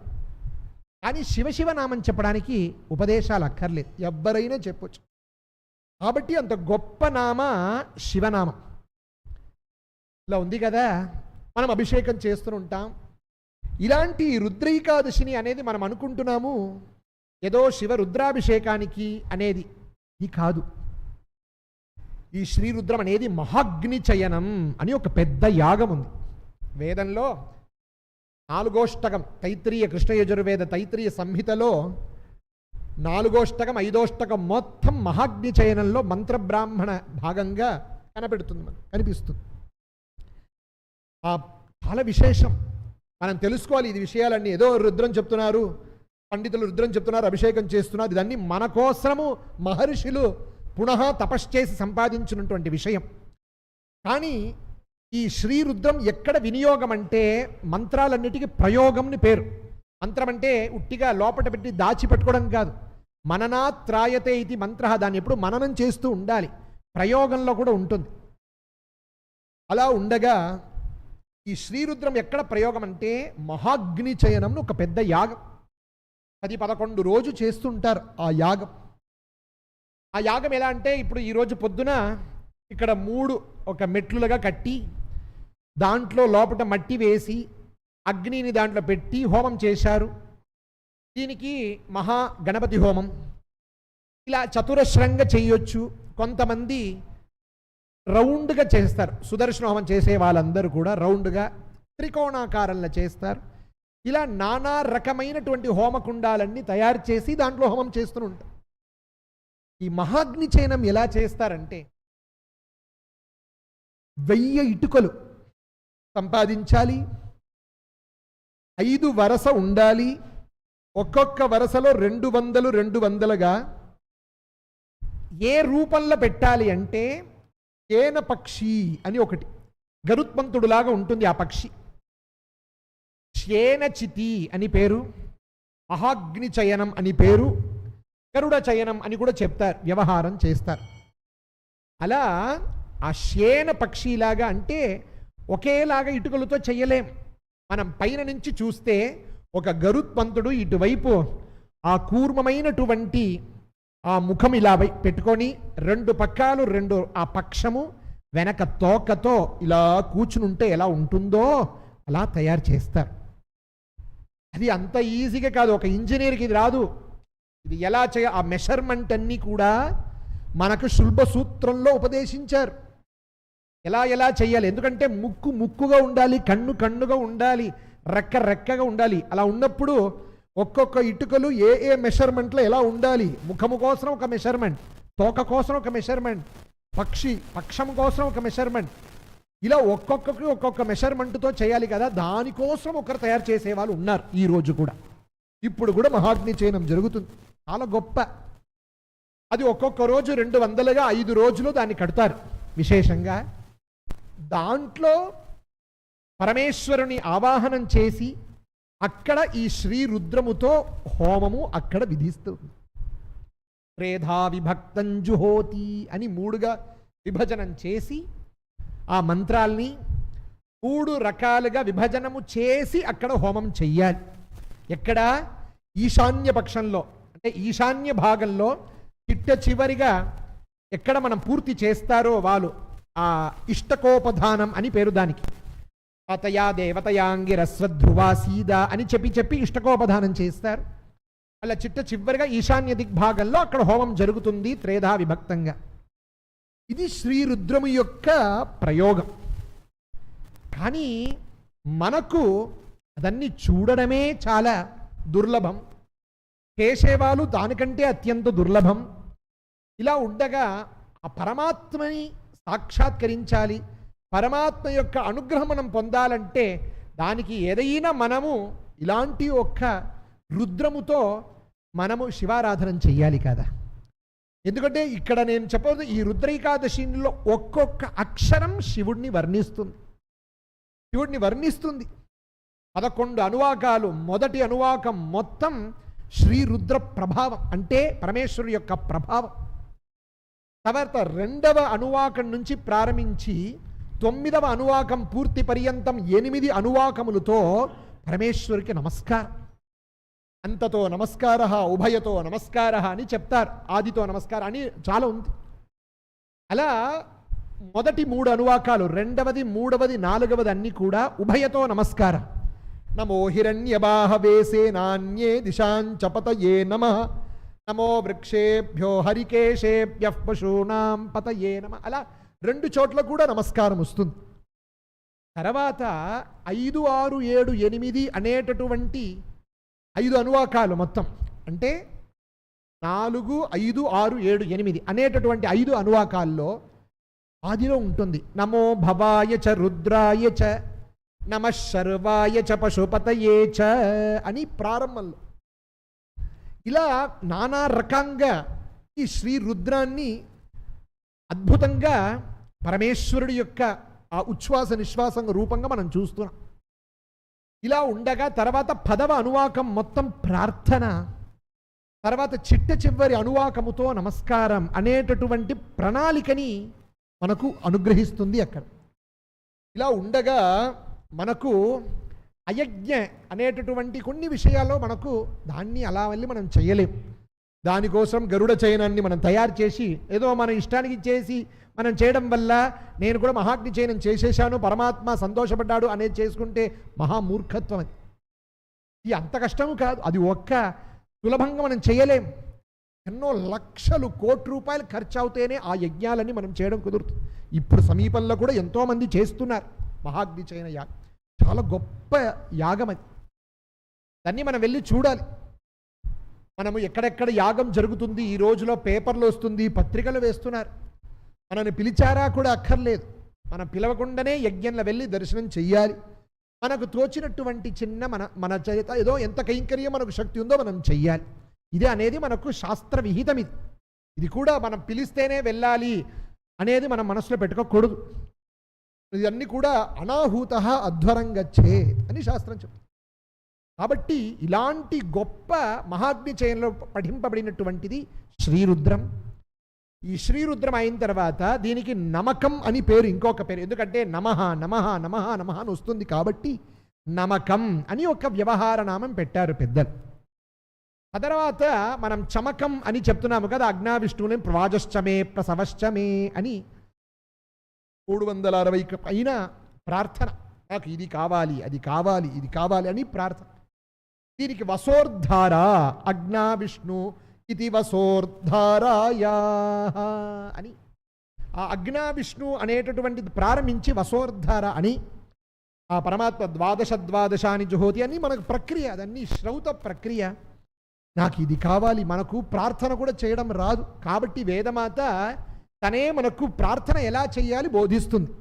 అలా చేస్తున్నటువంటిది చమకం అని పేరు. దానికి చమేని వస్తుంది కాబట్టి చమకం అని దానికి పేరు పెట్టు. ఇలాంటి గొప్ప మంత్రం, దీనితో మనకు ప్రయోగాలు అక్కడ శ్రౌతంలో వెళ్తున్న విషయం ఇది మనం తెలుసుకోవాలి ఫస్ట్. రెండవది మన కోసరం మనందరూ బాగుపడాలి, మనకు సకల పుణ్యము రావాలి, మన పాపాలు కూడా నివృత్తి కావాలని చెప్పి మహర్షులు పరమాత్మ దగ్గర వెళ్ళి మాకు ఇలాంటి స్మార్త కర్మలు కూడా ఇది ఎలా విధింపబడుతుందో అలా అనుగ్రహించాలి అని ప్రార్థన చేయడం వల్ల మనకు ఈ రుద్రైకాదశిని అన్ని పురాణంలో, విశేషంగా వాయు పురాణంలో, ఇలాంటి పురాణంలో ఎలా చెయ్యాలి, మహాగ్ని చయనంలో లేకుండా ఇక్కడ మహారుద్రము అతి రుద్రము ఎలా చెయ్యాలి, దానికి పూర్వాంగం ఉత్తరాంగం ఎలా ఉండాలి అన్నీ కూడా మహర్షులు మనకు విధింపబెడ్డారు.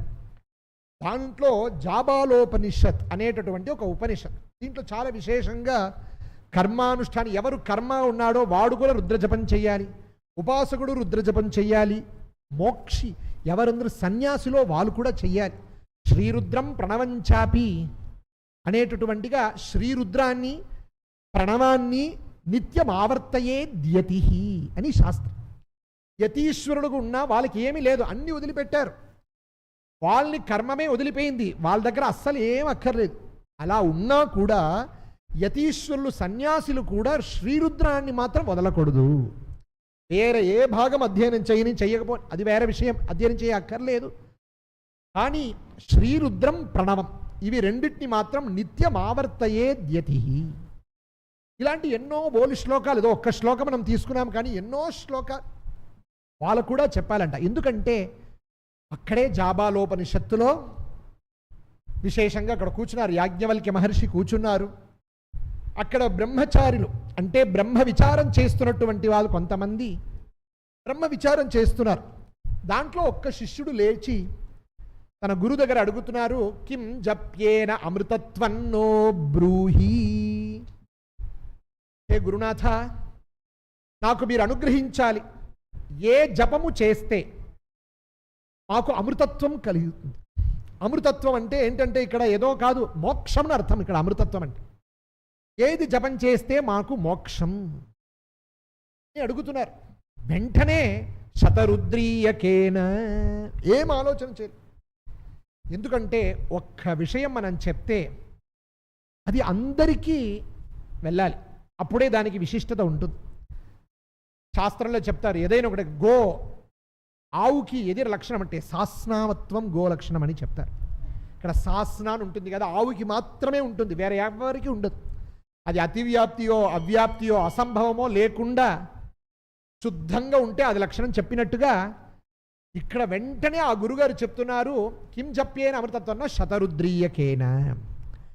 వేరే ఏదేని చెప్పినా వీలు చెప్పొచ్చు, ఈ అధికారులకి ఆ అధికారికి లేదు, ఈ విషయంలో ఆయన అనధికారి, ఈ విషయంలో ఈ అనధికారి అని ఉంటుంది. కాబట్టి ఉపాసకుడైనా కర్మఠుడైనా యతీశ్వరుడైనా అందరికీ ఒక సామాన్యంగా ఒక చెప్పే విషయం అది ఏంటంటే అది శతరుద్రీయం. సుస్వరంగా నేర్చుకొని దాన్ని ఎప్పుడు జపం చేస్తే, కిం జప్యేన, కిం వేదపారాయణేన అడగలేదు, కిం అనుష్ఠానేన అడగలేదు, కిం ఉపాసకేన అడగలేదు, జపేన, కిం జప్యేన. జపం చేస్తే చాలు, ఏమి లేదు. మనస్సులో నమస్తే రుద్రమన్యమైన మనస్సులో పారాయణం చేస్తే కూడా అది ఏం చేస్తుందంటే మనకు మోక్షాన్ని ఇస్తుంది. ఎంత గొప్ప విషయం తెలుసా? ఆ శ్రీరుద్రం అని అడిగి చెప్తున్నారు, ఎలా ఎలా చెయ్యాలి అనేది చాలా ప్రక్రియ. మనకు ఉండేది తక్కువ సమయంలో కాబట్టి దీంట్లోనే మనం కొంచెమైనా మన రుద్రం చూడాలి. ప్రథమ మంత్రం ప్రారంభంలోనే దాన్ని తెలుసుకోవాలి. ఇంకొక విషయం, ఏ జపము చేసినా దానికి అంగన్యాసము కరన్యాసము అన్ని ధ్యానాలు అన్నీ ఉంటుంది కదా. అందరు చాలామంది ఎన్నో జపం చేస్తారు, కానీ శ్రీరుద్రానికి మాత్రము ఇప్పుడు మన విష్ణు సహస్రనామం చెప్పినా కూడా అస్య శ్రీ విష్ణోర్ దివ్య సహస్రనామ స్తోత్ర మహామంత్రస్య శ్రీ వేదవ్యాసో భగవాన్ శ్రీ అనుష్ఠుప్ ఛంద శ్రీ అని చెప్తుంటాం. తర్వాత అక్కడక్కడ నుంచే కొన్ని శ్లోకాలని తీసుకొని అంగుష్ఠాప్ తర్జని మధ్యమ అనామిక అని ఉంటుంది. ఇలా మనము ఏ జపమైనా తీసుకొని పంచాక్షరము తీసుకొని అష్టాక్షర మంత్రం తీసుకొని ఏ మంత్రం తీసుకున్నా కూడా ఆ మంత్రం నుంచే విషయాన్ని తీసుకొని అంగన్యాస కరన్యాసం చేస్తాం. కానీ శ్రీరుద్రానికి చూడండి మహర్షులు ఎంత గొప్పగా అనుగ్రహించారంటే, అగ్నిహోత్రాత్మనే అంగుష్ఠాభ్యాన్నమః, దర్శపూర్ణమాసాత్మనే తర్జనీభ్యాన్నమః, చాతుర్మాస్యాత్మనే మధ్యమాభ్యాన్నమః, నిరూఢ పశుబంధాత్మనే అనామికాభ్యాన్ నమః జ్యోతిష్టోమాత్మనే కనిష్ఠికాభ్యాన్ నమః సర్వక్రత్వాత్మనే కరతలకర పృష్ఠాభ్యాన్ నమః. ఇక్కడ శ్రీరుద్ర నుంచి ఒక్క మంత్రం ఏదో నమో హిరణ్యబాహవే అంగుష్టాభ్యా నమః నమ సోమాయ చ మధ్యమాభ్యాన్ని చెప్పొచ్చు కదా, అన్ని మంత్రాలే కదా. కానీ అది చెప్పలేదు. వీళ్ళు ఏం చెప్పారు? అగ్నిహోత్రాత్మ సాక్షాత్ ఏ పరమేశ్వర అంటే ఏ యజ్ఞము చేసినా దానికి మొట్టమొదటి ప్రారంభం అగ్నిహోత్రం. కాబట్టే తెలుగులో మనం చెప్తున్నప్పుడు సమిధాధానాన్ని కూడా అగ్నిహోత్రం అని చెప్తారు, వ్యవహరిస్తారు. ఆయన బ్రహ్మచారి కూడా నువ్వు అగ్నిహోత్రం చేసుకుని వచ్చావంటే సమిధాధానం వాడికి ఇది అగ్నిహోత్రం. పెళ్ళి అయిపోయిన తర్వాత ఉపాసనం అగ్నిహోత్రం ఉంటుంది. అన్నిటికీ మూల కారణం అగ్నిహోత్రం కదా. ఆ అగ్నిహోత్రాత్మనే అంగుష్టాభ్యాన్నమ. తర్వాత దర్శపూర్ణమాస యాగం, చాతుర్మాస్యం, నిరూఢ పశుబంధం, ఇలా ఒక్కొక్క యాగం చెప్పి అలాంటి హే పరమేశ్వర నిన్ను నేను చేస్తున్నా. అస్య శ్రీ రుద్రాధ్యాయ ప్రశ్న మహామంత్రస్య అఘోర ఋషి అనుష్టుప్ ఛంద సంకర్షణమూర్తి స్వరూపో యోసావాదిత్య పరమపురుష స ఏష రుద్రో దేవత. దేవత ఎవరంటే సంకర్షణమూర్తి మహావిష్ణు. ఓం నమో భగవతే రుద్రాయ విష్ణవే మృత్యుర్మే పాహి. ప్రతి దాంట్లో కూడా రుద్ర విష్ణు కలుపుతారు. ఎక్కడైనా ఎన్నో రుద్రులున్నా పరమే మహావిష్ణు స్వరూపుడైనటువంటి ఒక రుద్రుడు ఉన్నాడు. చాలామంది మహావిష్ణువునే ఎన్నో చరిత్రలు. ఇలా మహాభారతం మనం చూసినట్లయితే కృష్ణ పరమాత్మ అర్జునుని తీసుకొని వెళ్తున్నాడు పాశుపతాస్త్రం. అక్కడ కృష్ణ పరమాత్మ రుద్రజపం చేస్తున్నారని వస్తుంది ఈ చరిత్రలో. అలా కృష్ణ పరమాత్మ 2 సంవత్సర కాలం పరమాత్మ రుద్ర ధ్యానం చేశారు అనే చరిత్రం వస్తుంది శివపురాణంలో. ఎన్నో చరిత్రలు మనం చూస్తున్నాం. కాబట్టి మనకు హరిహర అభేదం, మనకు హరిహరం ఇద్దరు ఒక్కరే అనేటటువంటి భావం మనం ఉంటున్నాం. కాబట్టి ఇక్కడ దేవత చెప్పేటప్పుడు సంకర్షణమూర్తి స్వరూప, సంకర్షణమూర్తి స్వరూపుడైనగా ఉన్నటువంటి ఆ సూర్యుడు ఉన్నాడు కదా, ఆ సూర్యుడే. ఆ సూర్యుడు ఎలా ఉన్నాడంటే యోసావాదిత్య పరమపురుష స ఏష రుద్ర. ఎలా ఉందంటే త్రికోణాకారంగా ఉంది. ఇక్కడ ప్రారంభించేటప్పుడు మహావిష్ణు రూపంలో ఉన్నటువంటి శ్రీ ఆదిత్యుడు, ఆదిత్యుడు రూపంగా ఉన్నటువంటి శ్రీ రుద్రుడు ఈ అధ్యాయానికి దేవత. కనెక్టివిటీ అలా ఉంది. తర్వాత నమ శివాయేతి బీజం, శివతరాయేతి శక్తి, మహాదేవాయేతి కీలకం అని వేరే విషయం వెళ్తుంది. కాబట్టి ఈ శ్రీ రుద్రమే ఒక విశేషం. అనుష్టుప్ ఛంద అని ప్రారంభం. కానీ ఎన్నో అతి ఛందాలు ఉంది దీంట్లో. కేవలం అనుష్టుప్ ఛందస్ మాత్రం లేదు. అవన్నీ ఒక 2-3 ప్రారంభంలో నమస్తే రుద్రమన్యవే ఏ ఉతోత ఇషవే నమః ఉంది. కానీ తర్వాత వెళ్ళేటప్పుడు వేరే వేరే ఛందాలన్నీ కూడా మారుతుంది. కానీ కూడా ప్రాధాన్యంగా ప్రారంభంలో అనుష్టుప్ ఛందస్ ఉంది కాబట్టి అనుష్టుప్ ఛంద. ద్రాపే అంధసస్పతే దరిద్ర నీలలోహిత ఏషాం పురుష, అక్కడని వేరే ఇలా ఉండగా అలాంటి మనం ప్రారంభిస్తూ పరమాత్మని ప్రార్థన చేసుకుని ఆపాతాల నభస్థలాంత అనేటటువంటి ధ్యానంతో ప్రారంభించినప్పుడు వేదము ఎన్నో మంత్రాలు విధంగా ఒక్కొక్క సూక్తం. మనం నారాయణ సూక్తంని తీసుకుంటే సహస్రశీర్ష పురుష సహస్రాక్ష అని ప్రారంభిస్తుంది. సహస్రశీర్షం దుర్గా సూక్తం జాతవేదసే హిరణ్యవర్ణం ఇలా. కానీ పరమేశ్వరుడు దగ్గర వచ్చినప్పుడు ఎలా ప్రారంభిస్తుందంటే నమస్తే రుద్రమన్యవే. ఎందుకంటే పరమేశ్వరుడు ఉగ్రరూపి. శ్రుతంగర్త సదయువానం మృగన్న భీమముపహత్ను ముగ్రం అని ఉగ్రరూపి. ఎందుకంటే సంహారకర్త. లలితా సహస్రనామం మనం చెప్తాం కదా, సృష్టికర్త్రి బ్రహ్మరూప, గోప్త్రి గోవిందరూపిణి, సంహారిణి రుద్రరూప అని. సంహార సమయంలో అమ్మవారు పరమేశ్వర రూపంగా ఉంటుందంట. కాబట్టి పరమేశ్వరుడు సంహార రూపి. కాబట్టి ఎవరికైనా శిక్ష ఇచ్చేటటువంటి వాడు పరమేశ్వరుడు. ఎవరికైనా అలా ఉన్నప్పుడు మనలాంటి వారు మన దగ్గర మాత్రమే పరమేశ్వరు కోపం వస్తుంది. ఎవరి దగ్గర కోపం రాదు, కేవలం మనుష్యుడి దగ్గర మాత్రం. ఎందుకంటే మనుష్యుడికి మాత్రమే ధర్మాచరణ. కానీ ఆ ధర్మాచరణ ఎంతమంది చేస్తున్నారా? లేదు. నేను ధర్మాత్మ అని ఎవ్వరు చెప్పలేరు. ఎన్నో అధర్మాలు మన దగ్గర ఉంటూనే ఉంటుంది. దానికి కారణం ఏం మనం చెప్పలేము, చెప్పక్కర్లేదు కూడా. కానీ ఒక్కటి తెలుస్తుంది, నేను పరిపూర్ణ ధర్మాత్మ అని లేను అని తెలుస్తుంది మనకు కూడా కదా. కాబట్టి ఆ ధర్మాచరణ విషయంలో లోపం వస్తున్నప్పుడు భగవానుడికి కోపం. రే వస్తున్నావా, ఈరోజు పరమేశ్వరుడి ధ్యానం వస్తున్నప్పుడు ఏమనుకుంటా, రారా, పొద్దున సకాలంలో లేచావా, లేదు. సూర్యోదయానికి ముందు స్నానం చేశావా, లేదు. సూర్యోదయానికి ముందు అర్ఘ్యం వదిలినావా, లేదు. భగవాన్నే ధ్యానం చేస్తూ ఆదిత్యుడి ఆ సూర్య స్వరూపంగా నేనే ఉన్నాను అక్కడ పైన, అసౌయోవ సర్పతి నీలగ్రీవో విలోహిత, అలా సూర్యస్వరూపుడుగా ఉన్నటువంటి నన్నే ధ్యానం చేసి గాయత్రి జపం చేశావా, లేదు. ఎవరికైనా ఒక్కడికైనా నువ్వు అన్నదానం చేశావా, లేదు.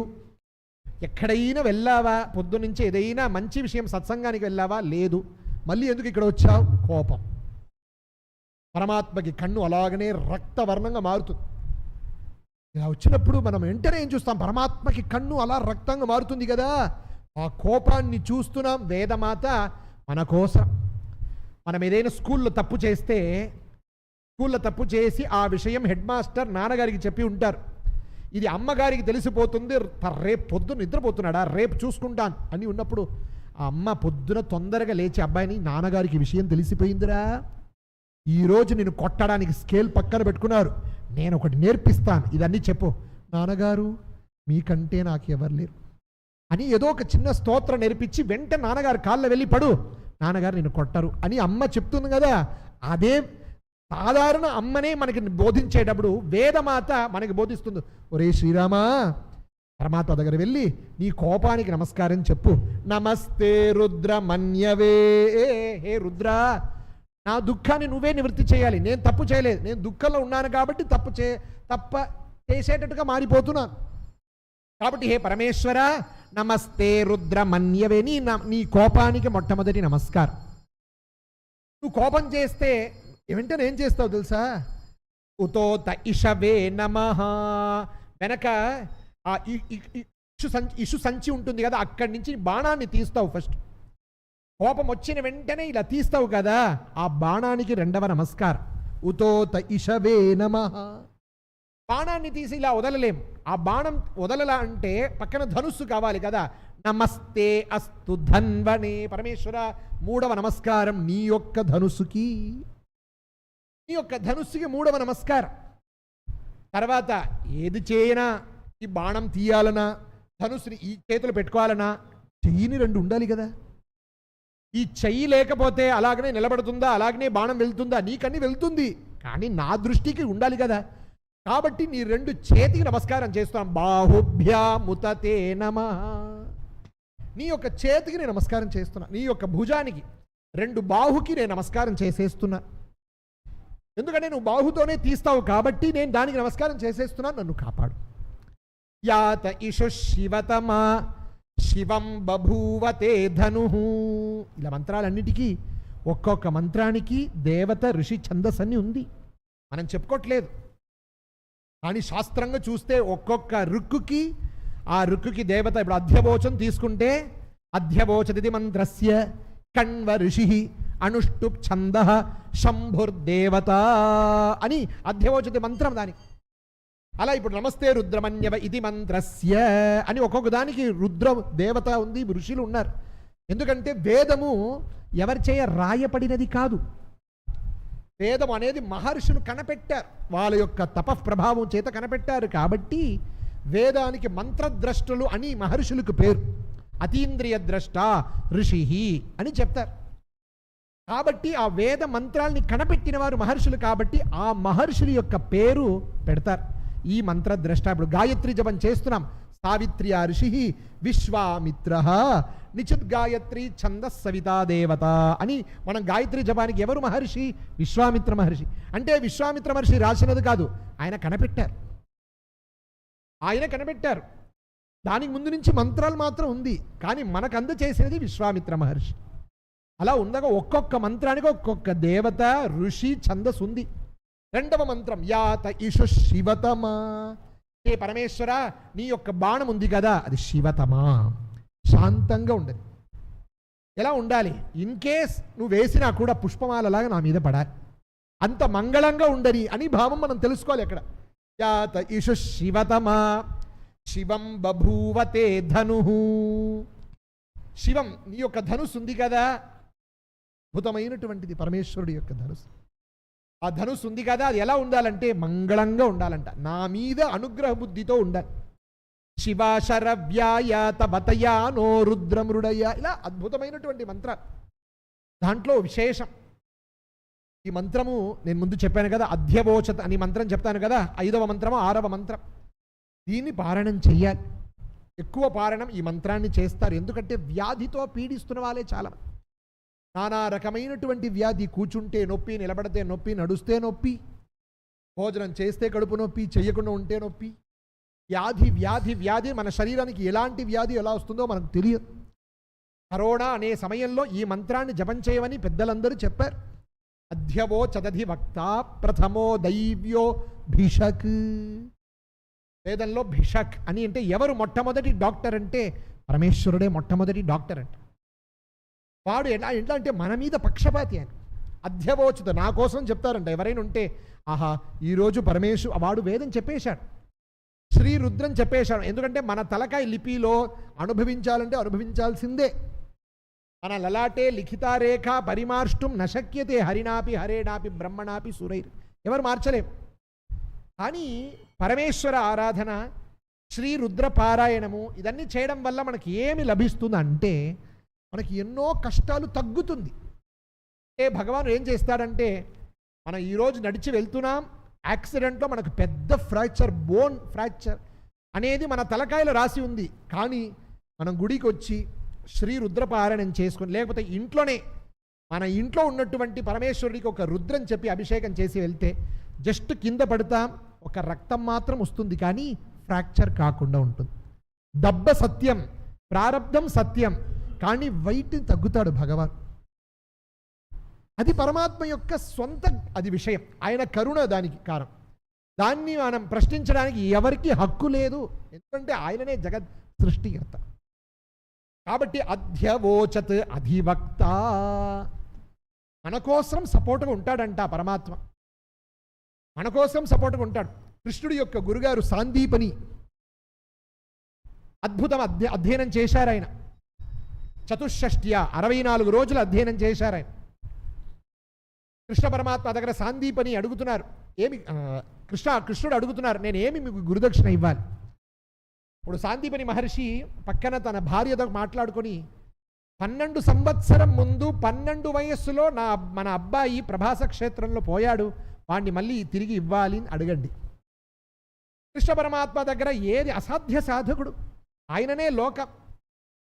అడిగిన వెంటనే యమధర్మరాజు దగ్గర వెళ్ళి, నా గురుకుమారుని 12 సంవత్సరం ముందు తీసుకువెళ్ళవా నీవు, వాడికి ఆయుష్ అయిపోయింది, నేను చెప్తున్నా నీవు. సాధారణ ధర్మశాస్త్రం సాధారణ శాస్త్రం సమానం, కానీ విశేషంగా కొన్ని ఉంటుంది వాళ్ళ దగ్గర. అది పరమాత్మ కేవలం ఈశ్వరుడు దగ్గర మాత్రమే ఉంటుంది. అలా మనకు తలకాయ లిపిలో కష్టం, మన కుటుంబం కష్టం పడాలి, మనం ఈరోజు దరిద్రంగా ఆవాలి అనేటటువంటి ఎటువంటి సమస్య, ఎటువంటి ప్రారంధాలు ఉన్నా ఈశ్వరుని ఆరాధన చేసేస్తే అధివక్త, మన కోసం ముందు నిలబడతాడంట పరమాత్మ. పరమేశ్వరుడు ఎటువంటి వాడు, ప్రథమో దైవ్యోభిషక్ ఉండి అహీగిశ్చ సర్వా అంజంభయన్ సర్వా అశ్చయాతు ధాన్య. అహీన్ అంటే పాము, ఇక్కడ బహువచనంలో ఉంది, ప్లూరల్లో ఉంది. అంటే పాము నుంచి ప్రారంభించి చిన్నగా చీమ పర్యంతం ఏదేని విష బాధ ఇచ్చేది. చెప్తున్నారు కదా, జ్వరం వస్తే దోమలు కరిచి మీకు వస్తుంది, ఎన్నో ఈగలు కరిచి వస్తుంది, ఏదేదో వ్యాధులు చెప్తున్నారు. ఏమయ్యా ఇదన్నీ ఒక వ్యాధియా? పాము కరిస్తే ప్రాణమే ఉండదు కదా. ఆ పాము కరిచినా కూడా, రుద్రాధ్యాయం జపం చేసేవాడు పాము కరిచినా కూడా విషం ఎక్కదంట. ఎందుకంటే పరమేశ్వరుడు లోపల ఉన్నాడు కదా. పరమేశ్వరుడు లోపల ఉన్నప్పుడు మన హాలాహల విషం మనకి ఏం చేయకూడదు. కాబట్టి ఆయన కంఠంలో పెట్టుకొని మనం కాపాడుతున్నటువంటి వాడికి ఒక సాధారణ చిన్న నల్లపాము నాగపాము కరుస్తే ఆ విషాన్ని మన మీద ఎక్కిస్తాడా? ఎక్కిస్తాడా? లేదు కదా, మనని కాపాడుతాడు. ఎందుకు? ఏముంది ఆయన లోపల? మన దగ్గర ఏముందంటే రుద్రం అని మంత్రం మన దగ్గర ఉంది. ఆ మంత్రశక్తి ఉన్నప్పుడు ఈ విషాలు వస్తుందా? కాబట్టి అహీను ఎటువంటి వ్యాధిప్రదమైనటువంటి ఉండని, ఏది కరిచినా, ఏ బుస్సుబుస్సును వాసన వచ్చినా, ఏది వచ్చినా కూడా నీ దగ్గర పరమేశ్వరుడు రానివ్వడు. ఇది కేవలం భౌతికమైనటువంటి విషయం. సర్వాశ్చ యాతు ధాన్య. పిశాచ మన మహనీయాసుల పొద్దున చెప్పి ఉంటాం. దాకిని శాకిని సర్పశ్వాపద వృష్టిక తస్కర ద్యుపద్రవ ద్యుపఘాతా అని ఒక పెద్ద లిస్ట్ ఇచ్చి ఉంటాం మనం ఈరోజు. అలాంటి ఏదైనా కొంతమంది చెప్తారు, రాత్రి రాత్రి నాకు తెల్లగా కనిపిస్తుంది, మన అటువైపు వెళ్తే ఎవరో ఇలా చెట్టు ఊగుతుంది అని చెప్తారు కదా. ఇదన్నీ కూడా ఈ పిశాచ ప్రేతాలన్నీ కూడా దానికి సంబంధించి. ఇది ఎక్కువ మనకు ఎప్పుడు కనిపిస్తుంటే పితృదోషం ఉంటే కనిపిస్తుంది. ఎక్కడైనా మనం పితృశాపాలు ఏదైనా ఉంటే ఇదన్నీ మన కనిపిస్తుంది అని జ్యోతిష్కులు చెప్తారు. అలాంటి దోషాలని కూడా నివృత్తి చేసేది ఆ పరమేశ్వరుడు. కాబట్టి ఆ శ్రీరుద్రాన్ని మీరు జపము చెయ్యాలి అని అలాంటి గొప్ప మంత్రం. అహీగశ్చ సర్వా అంజంభయన్ సర్వాశ్చ యాతు ధాన్య. పరమేశ్వరుడు చేయాలక్కర్లేదు, ఆయన రావాలక్కర్లేదు. మనం జపం చేస్తున్నాం కదా, ఆ మనం జపం చేసిన మంత్రమే దాన్ని కాపాడుతుంది. ప్రహ్లాదుడి వచ్చి ఒక్కొక్క ఆపత్తులో, ప్రహ్లాదుడికి వచ్చిన ఆపత్తు ఎవరికైనా వస్తుందా? 5 వయసు చిన్న అబ్బాయి శూలంతో గుచ్చుతున్నారు, పైన నుంచి పర్వతం నుంచి కింద తోస్తున్నారు, సముద్రంలో వెళ్ళి వేస్తున్నారు, విషాన్ని ఇస్తున్నారు. ఏది ఇచ్చినా కూడా ఆయన నరసింహ నన్ను కాపాడు, నారాయణ నన్ను కాపాడు చెప్పలేదు. మళ్ళీ ఏం చేస్తున్నారు? ఓం నమో నారాయణాయ, ఓం నమో. ఆ జపం తప్ప ఏమీ చేయలేదు. ఆ జపము ఆటోమేటిక్గా రక్షిస్తుంది. పరమాత్మ రావాలక్కర్లేదు. నామనామ్ని మధ్యలో నామానికి గొప్పదా, నామీకి గొప్ప అంటే నామానికే గొప్పది. ఆ నామం కాపాడుతుంది. ఒక శ్లోకం చెప్తారు, ఆధీనా మగధం దివ్యం వ్యాధీనాం మూలకృంతనం ఉపద్రవాలాం దలనం మహాదేవం ఉపాస్మహే. చాలు, ఇది ఆధీనం ఉత్తమ మంత్రం. ఇది ఈ శ్లోకం మంత్రంగా చెప్తారు పెద్దలందరూ, మహర్షులు రాసినటువంటి శ్లోకం. మహాదేవ మహాదేవ అని నామం చెప్తే చాలు. శివతత్వం అంటే ఏంటి మనం తెలుసుకోవాల్సింది ఆ రూపం కాదు, నువ్వు మహాదేవాన్ని తెలుసుకో. ఆ మహాదేవ నామం ఏం చేస్తుంది అంటే ఆధీనాం అగదం దివ్యం. మన ఆధీనం ఉంది చూసారు. ఆధీనం అంటే శరీరంలో కనిపించేదానికి వ్యాధి అని పేరు, లోపట మనసా అనుభవిస్తున్నటువంటి ఆ దుఃఖానికి ఆధీని పేరు. ఆ ఆధి ఉంది చూసారా, దానికి మందు మహాదేవ నామం మాత్రమే. కాబట్టి పెద్దలందరూ కూడా ఇంట్లో మన ఇంటి పిల్లలకి ఏదైనా జ్వరం వచ్చినా డాక్టర్ దగ్గర వెళ్ళరు, విభూతి తీసుకుంటారు. ఒక్క 24 సారి మహాదేవ మహాదేవ మహాదేవ మహాదేవ మహాదేవ అని చెప్పి ఆ భస్మాన్ని పెడతారు, అంటే పోతుంది. 10 నిమిషాలు లేచి కూర్చుంటాడు అబ్బాయి. దానికి కారణం నమ్మకం, ఆ మంత్ర శక్తి ఉండాలి. పరమేశ్వరుని ధ్యానం చేస్తూ పెట్టాలి. మహాదేవ మహాదేవ అని టీవీ చూస్తూ పెడితే ఏమీ రాదు.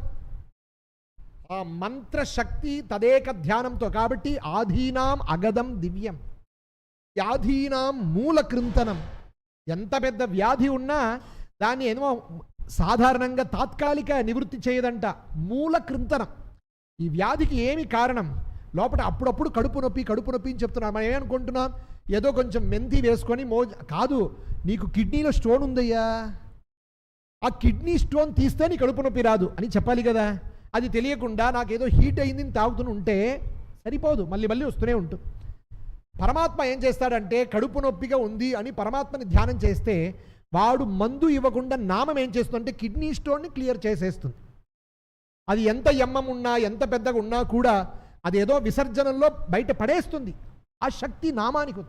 వ్యాధీనాం మూలకృంతనం, అన్నిటికంటే ఉపద్రవాణం దలనం.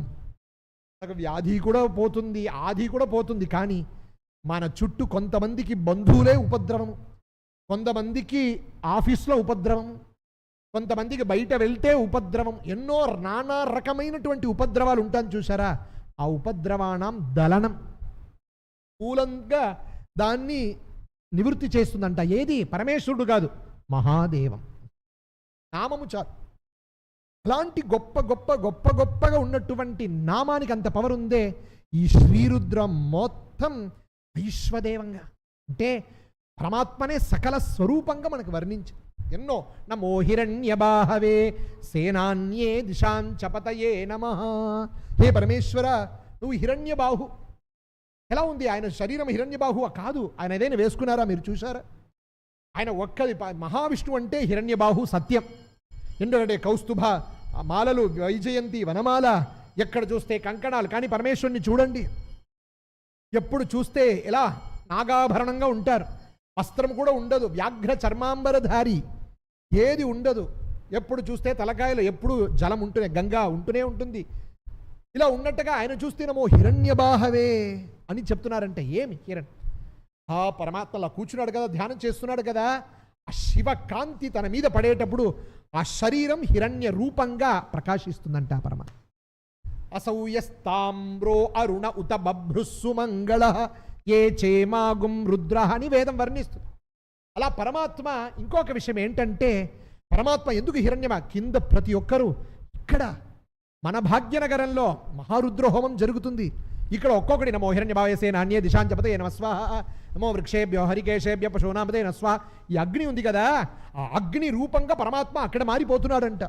ఇక్కడ మాత్రం ఒకే సమయంలో ఈరోజు ఎన్ని ఊర్లో, ఎన్ని క్షేత్రంలో ఎన్ని రుద్రహోమం జరిగి ఉంటుందో మనకు తెలుసా? కోటి రుద్రహోమం. రుద్రహోమం అంటే కేవలం హోమంగా చేస్తేనే కాదు, మన మనసాల ప్రార్థన చేస్తే కూడా రుద్రహోమం అంట. ఎందుకంటే పరమాత్మ రుద్రోవా ఏషయదగ్ని, అగ్నిస్వరూపంగా పరమాత్మ ప్రకాశిస్తున్నాడు. కాబట్టి అలా వేదమాత ఇలా పిలుస్తుంది కదా, నమో హిరణ్యబాహవే. చూసినప్పుడు చూస్తే లోపటి నుంచి అగ్నిస్వరూపంగా ఉన్నాడంట. కాబట్టి హిరణ్యం కలర్లో ఉన్నాడంట పరమాత్మ. కానీ ఆయన ఏమి హిరణ్యం వేసుకోలేదు, తోడా వేసుకోలేదు, కంకణాలు వేసుకోలేదు, ఎటువంటి ఆభరణం వేసుకోలేదు. అగ్నిస్వరూపంగా ఉన్నాడు కాబట్టి అలా జ్వలిస్తున్నాడంట పరమాత్మ. ఇలా ప్రతి వర్ణన రకరకాలుగా, నువ్వే ఇలా ఉన్నావు పరమేశ్వర, నువ్వే అన్నీగా ఉన్నావు, నువ్వే వృక్షాణం పతయే నమః. లోకంలో కనిపిస్తున్నటువంటి సకల వృక్షం నువ్వే, లోకంలో కనిపిస్తున్నటువంటి సకల మనుష్యులు నువ్వే. ఏ మనుష్యులు మాత్రం కాదు, ఎక్కడెక్కడ గుర్రాలు కనిపిస్తే గుర్రము నువ్వే, ఎక్కడ పశువు కనిపిస్తే పశువు నువ్వే. నమో అశ్వేభ్యః అశ్వపతిభ్యశ్చ వో నమః అని వర్ణం. పరమాచార్యుల వారి దగ్గర ఈ చరిత్రం మనం కనబెట్టాం. ఒకప్పుడు మాట్లాడుతున్నప్పుడు పరమాచార్యుల వారు ఒక ఊర్లో వెళ్తున్నారు. ఆ ఊర్లో బ్రహ్మోత్సవం జరుగుతుంది. ఆ బ్రహ్మోత్సవం జరుగుతున్న సమయంలో, ఆ కాలంలో ఇప్పుడన్నీ ఇదన్నీ చూపించట్లేదు, మనం కూడా మర్చిపోతున్నాం. నెక్స్ట్ జనరేషన్కి ఇదన్నీ ఏమిటి అని అడుగుతున్నారు. అలాంటి మన ఊర్లో తమిళ్లో చెప్తారు, తమిళ భాషలో పొయ్కాల్ కుదరై అని చెప్తారు. పొయ్కాల్ కుదరై అని. ఇప్పుడు కూడా గ్రామంలో వెళ్తే కేరళలో కూడా ఇవన్నీ చాలా, ద్రౌపది అమ్మని కూడా ఇలాంటి క్షేత్రంలో అంటే ఒక గుర్రము లాగా బొమ్మలు చేసుకొని ఆ గుర్రము కింద ఒకడు మనిషి నిలబడతాడు. నిలబడి ఇలా ఊపుతూ ఉంటాడు, ఇలా తిరుగుతాడు, ఇలా తిరుగుతాడు. కానీ మనం చూస్తే గుర్రంలా కనిపిస్తుంది. దానికి పేరే పొయ్కాల్ కుదరై. తెలుగులో దాన్ని ఎలా ట్రాన్స్లేట్ చేయాలంటే అబద్ధ, అంటే నిజలేనేటటువంటి ఒక కాలు కలిగినటువంటి ఒక గుర్రము అనేగా మనం భావించాం. ఇక్కడ వేదం ఏం చెప్తుందంటే, హే పరమేశ్వర, నువ్వే గుర్రము, ఆ గుర్రాన్ని నడిపించేవాడు కూడా నువ్వే పరమేశ్వర. దానికి ఏది ఉదాహరణం అంటే మన ఊర్లో గ్రామంలో చూపిస్తున్నారు, చూసారా, అదే పరమాత్మ చెప్పు. ఇంకొక నామం నమశ్వభ్యః శ్వపతిభ్యశ్చ వో నమః. లోకంలో కనిపిస్తున్నటువంటి సకల కుక్కలు కూడా నువ్వే. కుక్క, శ్వా అనే శబ్దానికి అర్థం కుక్క అని అర్థం. పరమేశ్వర, నువ్వే కుక్కగా ఉన్నావు, ఆ కుక్కని కాపాడేవాడు కూడా నువ్వే ఉన్నావు అని చెప్తున్నాం కదా. దీన్ని కొంతమంది తీసుకుని మా ఇంట్లో మేము కుక్క పెంచుతున్నాం చెప్తున్నారు. ఇది తప్పు. పరమాత్మని పశూనాంపతేనమా అని ఆవుని పెంచొచ్చు. కొంతమంది ఇంట్లో వెళ్తే దానికోసం ఒక 1 టన్ అనేటటువంటి ఒక ఏసీ, వీడు పండుకున్నటువంటి కంటే ఎక్కువ కుషన్ ఉన్నటువంటి ఒక బెడ్డు, దానికోసం ఒక హగ్గీస్ లాగా ఒకటి అన్ని పెట్టి ఒకరింటో నేను చూశాను. అయ్యా ఆయన ఉన్నారండి లోపల. ఆయన ఉన్నారంటే నేను ఎవరో వాళ్ళ ఇంటి అత్తగారు మామగారు అనుకున్నాను. ఒక ఇంటికి వెళ్తే దానికి మర్యాదగా ఆయన ఎవరికి కాదు, మా ఇంటి భైరుడు ఉన్నాడు. ఓహోహోహో, పెద్ద బెడ్రూమ్ అండి. అప్పుడు అనుకున్నాను, ఓహో అది ఎంత పుణ్యం చేసిందో, అది మహాపుణ్యాత్మ. దానికి చూడండి, అన్నీ అలా ఉండకూడదు. పరమాత్మ నమశ్వభ్య శ్వపతిభ్య అంటే దీనికి ఏమర్థం, బహువచనంలో ఉందా? దానికి కుక్క మొదలి ఏదేది మృగాలన్నీ లోకంలో ఉందో అన్నిటికీ నువ్వే అనేటటువంటి భావం రావు. కాబట్టి నమశ్వభ్య శ్వపతి అంటే పరమాత్మ గీతలు చెప్పాడు, శునిచైవ శ్వపాకేచ పండితా సమదర్శినః. విద్యా వినయ సంపన్నే బ్రాహ్మణే గవి హస్తిని శుని చైవ శ్వప అనేటటువంటి శ్లోకం. ఒక మంచి పండితుడు, పెద్ద ఏనుగు, అలాగనే కుక్క, శ్వపాకం, ఏది కనిపించినా మహనీయులు ఒకేలాగా చూస్తారు, ఒకేలాగా చూస్తారు. మన చరిత్రం, భక్తులు చరిత్రలో చూస్తే తుకారాం చరిత్రం, నామదేవ చరిత్రాలన్నీ చూసినప్పుడు తుకారాం చరిత్రలో ఒక చరిత్రను చెప్తారు పెద్దలందరూ కూడా. వాళ్ళు ఎప్పుడు చపాతీ చేస్తూ వాళ్ళు అంటారు మహారాష్ట్రలో చపాతీయే తింటారు కదా. ఆ చపాతీ ఆయన పట్టుకున్నప్పుడు ఒక కుక్క ఏం చేసింది, ఒక 4-5 అదే ఆయనకి ఆహారం, అది కాకుండా ఏం లేదు, ఆ చపాతీని తీసుకొని ఊరికి వెళ్తుంది. తుకారాం మహారాజు ఉన్నారు కదా, ఆయన వెంటనే ఉరుకుతున్నారు. ఎందుకు ఉరుకుతున్నారంటే ఆ చపాతీని తీసుకురావడం కాదు, ఉట్టి చపాతీ తినలేడు. ఎందుకంటే ఆ కుక్క సాక్షాత్ పాండురంగుడంట. ఉట్టిగా చపాతీ తింటే పాపం గొంతు నొప్పి వేస్తుంది, కాబట్టి నా దాల్ని కూడా నీకు ఇస్తున్నాను నాన్న, దీంతో తిన్ను అని చెప్పడం కోసం ఉరికినారంట. ఆ క్షణమే ఆ కుక్క నుంచి పాండురంగుడు ఉద్భవించి అనుగ్రహించినాడు. చరిత్రం ఇలా ఒక్కటి కాదు, 1,00,000 చరిత్రం ఉంటుంది. కాబట్టి భగవానుడు ఏ రూపంలో ఎలా మనకు అనుగ్రహిస్తున్నాడో మనకు తెలియదు. చునిచైవ శ్వపాకేచ పండితా సమదర్శిన అంటే ఇక్కడ ఏం భావం అంటే నువ్వు అందరినీ ఒకలాగా చూడు నీ అర్థము. కానీ ఇంట్లో కుక్కని పెంచాలి అర్థం కాదు. అసలు కుక్కని పెంచకూడదు, కుక్కని ఫ్రీగా వదలాలి. దాన్ని ఇంట్లో పెట్టుకొని దానికి కావాల్సినటువంటి శౌచం వీడు చూసుకొని దీనికి ఎంతో ఖర్చు పెట్టి దానికోసం ఆ ఖర్చుని ఇలాంటి మహారుద్ర హోమానికి ఇస్తే వీడికి పుణ్యలోకం దొరుకుతుంది. దానికి సేవ చేస్తే నెక్స్ట్ అంతే, నోరుతో చెప్పక్కర్లేదు, వాళ్ళకి తెలుస్తుంది ఏ జన్మ అని. కాబట్టి మనం ఎక్కడ ధర్మశాస్త్రం ఎలా చూపిస్తుందో అలా వెళ్ళాలి. ఇలా శ్రీరుద్రం మొత్తం పరమాత్మని ఇలా వర్ణిస్తుంది. నమో భవాయ చ రుద్రాయ చ అనువాకం మొత్తం చాలా గంభీరంగా ఉంటుంది. ఎన్నో అనువాకాలు ఉన్నాయి. పరమేశ్వర, ఈ సంసారంలో నేను ఉన్నాను కదా, నాకు సంసారమే కాదు. భవహ అంటే సంసారం అర్థం. ఇంకొకటి పరమేశ్వరుడు, నేను పరమేశ్వరుడు యొక్క మడిలో కూర్చున్నాను. నమో భవాయ చ రుద్రాయ చ నమ శర్వాయ చ పశుపతయే చ ఇలా ధ్యానం చేస్తున్నప్పుడు శర్వః నాకు ఈ మంగళాన్ని ఇచ్చేవాడు, పశుపతయే లోకంలో ఉన్నటువంటి సకల పశుకి ఆయననే ఈశ్వరుడు, నాకు కూడా వాడే ఈశ్వరుడు. నమ శర్వాయ చ పశుపతయే చ నమో నీలగ్రీవాయ చ. ఎందుకంటే సాధారణంగా వేదంలో వర్ణించేటప్పుడు నిర్గుణోపాసన ఎక్కువ ఉంటుంది. ఎక్కడ చూసినా పరమాత్మ అలా ఉంటాడు. అంధో మణిమ విందత్ తమనంగుళిరావయత్ అగ్రీవ ప్రత్యము ఇలాంటి వర్ణిస్తుంది వేదం. ఎక్కడ కూడా నిర్గుణోపాసనగా ఉంటుంది. కానీ మన పరమేశ్వరుడు శ్రీరుద్రంలో మాత్రము సగుణోపాసన, పరమాత్మ ఎలా ఉంటాడు వర్ణిస్తుంది. నమో నీలగ్రీవాయ చ శరీరం మొత్తం తెల్లగా ఉంటుందండి ఆ పరమేశ్వరుడికి. కానీ ఇక్కడ కంఠంలో మాత్రము కొంచెం బ్లూయిష్గా ఉంటుందంట. ఎందుకంటే మన కోసం ఆ రోజు విషాన్ని తాగినాడు కదా పరమేశ్వరుడు. అది లోపట వెళ్తే లోపట అండ చరాచరం ఉంది పరమాత్మ యొక్క గర్భంలో. అక్కడ ఉన్నటువంటి వాళ్ళకి ఎటువంటి ప్రాబ్లం రాకూడదు, బయట ఉండే వాళ్ళకి ఎటువంటి ప్రాబ్లం రాకూడదు. కాబట్టి హాలాహల విషాన్ని మధ్యలో పట్టుకున్నాడంట పరమాత్మ. నమో నీలగ్రీవాయ చ. అది ఎలా ఉందంటే నీలగ్రీవుడు చెప్తే ఎవరికి అర్థం కాదు కదా, వెంటనే వేదమే చెప్తుంది శితికంఠాయ చ. శితి అంటే మయూరం, ఆ పీకాక్ అని చెప్తాం కదా, పీకాక్కి అలాగనే ఉంటుందంట, అలా ఉన్నాడంట పరమాత్మ. నమో నీలగ్రీవాయ చ శితికంఠాయ చ నమః కపర్దినే చ. కపర్దినే కపర్దోస్య జటాజూట. పెద్ద శిరస్సు పరమాత్మ యొక్క సద్యోజాతాది పంచముఖము పరమేశ్వరుడికి. అప్పుడు అన్ని ముఖము కలిపి అద్భుతమైనటువంటి జటాభారం. ఆ జటాభారం లోపట గంగామాత ఎప్పుడు పరమాత్మకి పరమేశ్వరుడికి అభిషేకం చేస్తూ ప్రకాశిస్తుందంట. నమః కపర్దినే చ అనేటటువంటి పరమాత్మ ఇంకొక వైపు ఎలా ఉన్నాడు, వ్యుప్తకేశాయ చ. వ్యుప్తకేశం అంటే తలకాయలో కేశమే లేదు. ఎవరు? జగద్గురువులుగా. ఈరోజు మన సన్యాసులు, మన జగద్గురువులు, పీఠాధీశ్వరులు ఉన్నారే, వాళ్ళందరూ సాక్షాత్ పరమేశ్వర స్వరూపులు. నమః కపర్దినే చ వ్యుప్తకేశాయ చ నమః సహస్రాక్షాయ చ శతధన్వనే చ. పరమాత్మ వేదంలో పరమేశ్వరుడికి కూడా నమః సహస్రాక్ష, పురుష సూక్తంలో కూడా సహస్రశీర్ష పురుష సహస్రాక్ష సహస్రపాత్.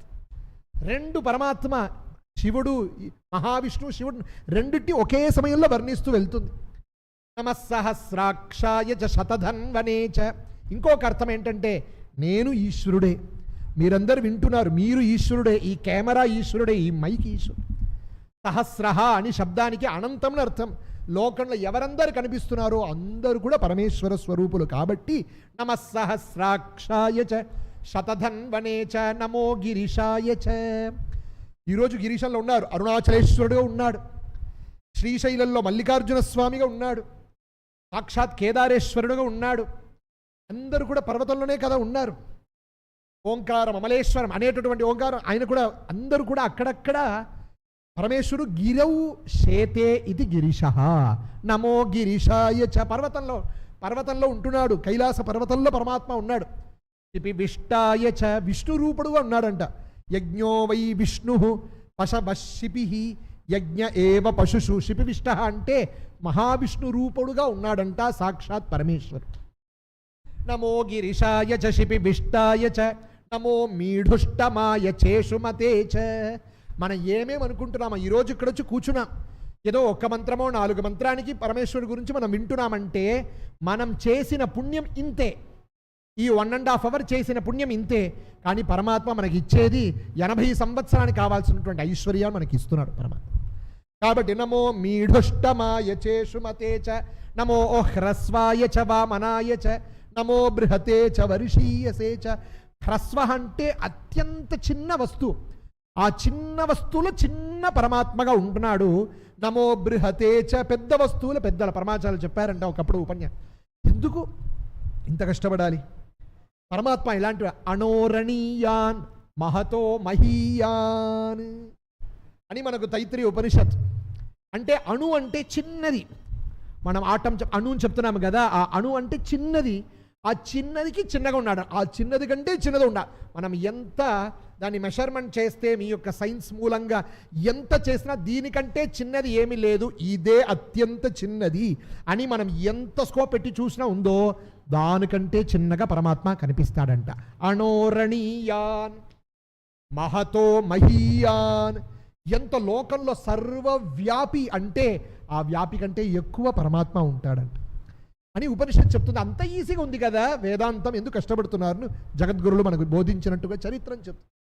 అలా హ్రస్వాయ చ బృహతే చ నమో వృద్ధాయ చ. లోకంలో పెద్దవాడు ఆయన, మహావృద్ధుడు, ఆయన కంటే ఎవరు లోకంలో లేదు. సంవృద్ధు అని ఏది అడిగినా ఇచ్చేవాడు. నమో అగ్ర్యాయ చ, మొట్టమొదటి ఉండేవాడు. ప్రథమాయ చ, ఎంత సభ ఉన్నా దాంట్లో మొట్టమొదటిగా ప్రకాశించేవాడు. నమో అగ్ర్యాయ చ ప్రథమాయ చ నమ ఆశవే చ, వేగంగా వెళ్ళేవాడు. అమ్మవారు చెప్తుంది, అప్పా సీతమ్మ ఆంజనేయ స్వామిని, ఎందుకంటే ఆంజనేయ స్వామి సాక్షాత్ శివావతారం, వాయు అవతారంగా వాయు కుమారుగా ఉన్న శివాంశం పొందినవారు ఎవరు? ఆంజనేయ స్వామి. కాబట్టే మనోజవం మారుత తుల్య వేగం జితేంద్రియం బుద్ధిమదాం చెప్పినప్పుడు, ఎందుకంటే ఆ ఆంజనేయ స్వామి పరమేశ్వరుడిని చెప్పేది నమ ఆశవేచ అనేది చూపిస్తుంది. అంత వేగంగా వెళ్ళి లంకాధీశ్వరుడు, ఎందుకంటే లంకాధీశ్వరుడికి ఏమి గర్వం అంటే నేను శివభక్తుడిని. నాయనా నువ్వు శివభక్తుడు, నువ్వు నా భక్తుడు, నేను సీతమ్మ భక్తుడా అని చూపించడం కోసం పరమేశ్వరుడే ఆంజనేయ స్వామి నమో దూతాయ చ ప్రహితాయ చ అని నమో దుందుభ్యాలు వస్తుంది వెంటనే. ఇలా దాని ఒక్కొక్క, ఇప్పుడు సమయం అయిపోయింది కాబట్టి ఇది మనం శ్రీరుద్ర సముద్రంలో స్నానం చేస్తున్నాం అంతే.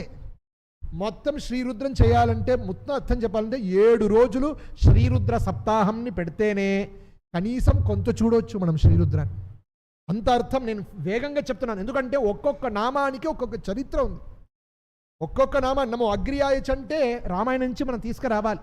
ప్రథమాయ చ నమ ఆశవే చ జిరాయ చ నమ శీఘ్రియాయ చ శీభ్యాయ చ నమ ఊర్మ్యాయ చ అవస్వన్యాయ చ.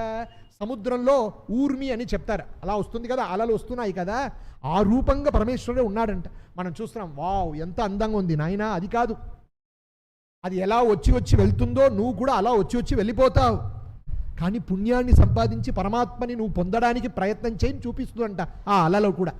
నమ ఊర్మ్యాయ చ అవస్వన్యాయ చ. అలా మధ్య సముద్రం ఎలా ఉంటుందంటే శబ్దమే లేకుండా అలా నిశ్శబ్దంగా ఇక్కడ కదలకుండా గంభీరంగా ఉంటుందో ఆ గంభీర వస్తు కూడా పరమాత్మనే. అది ఎలా ఉంటారు?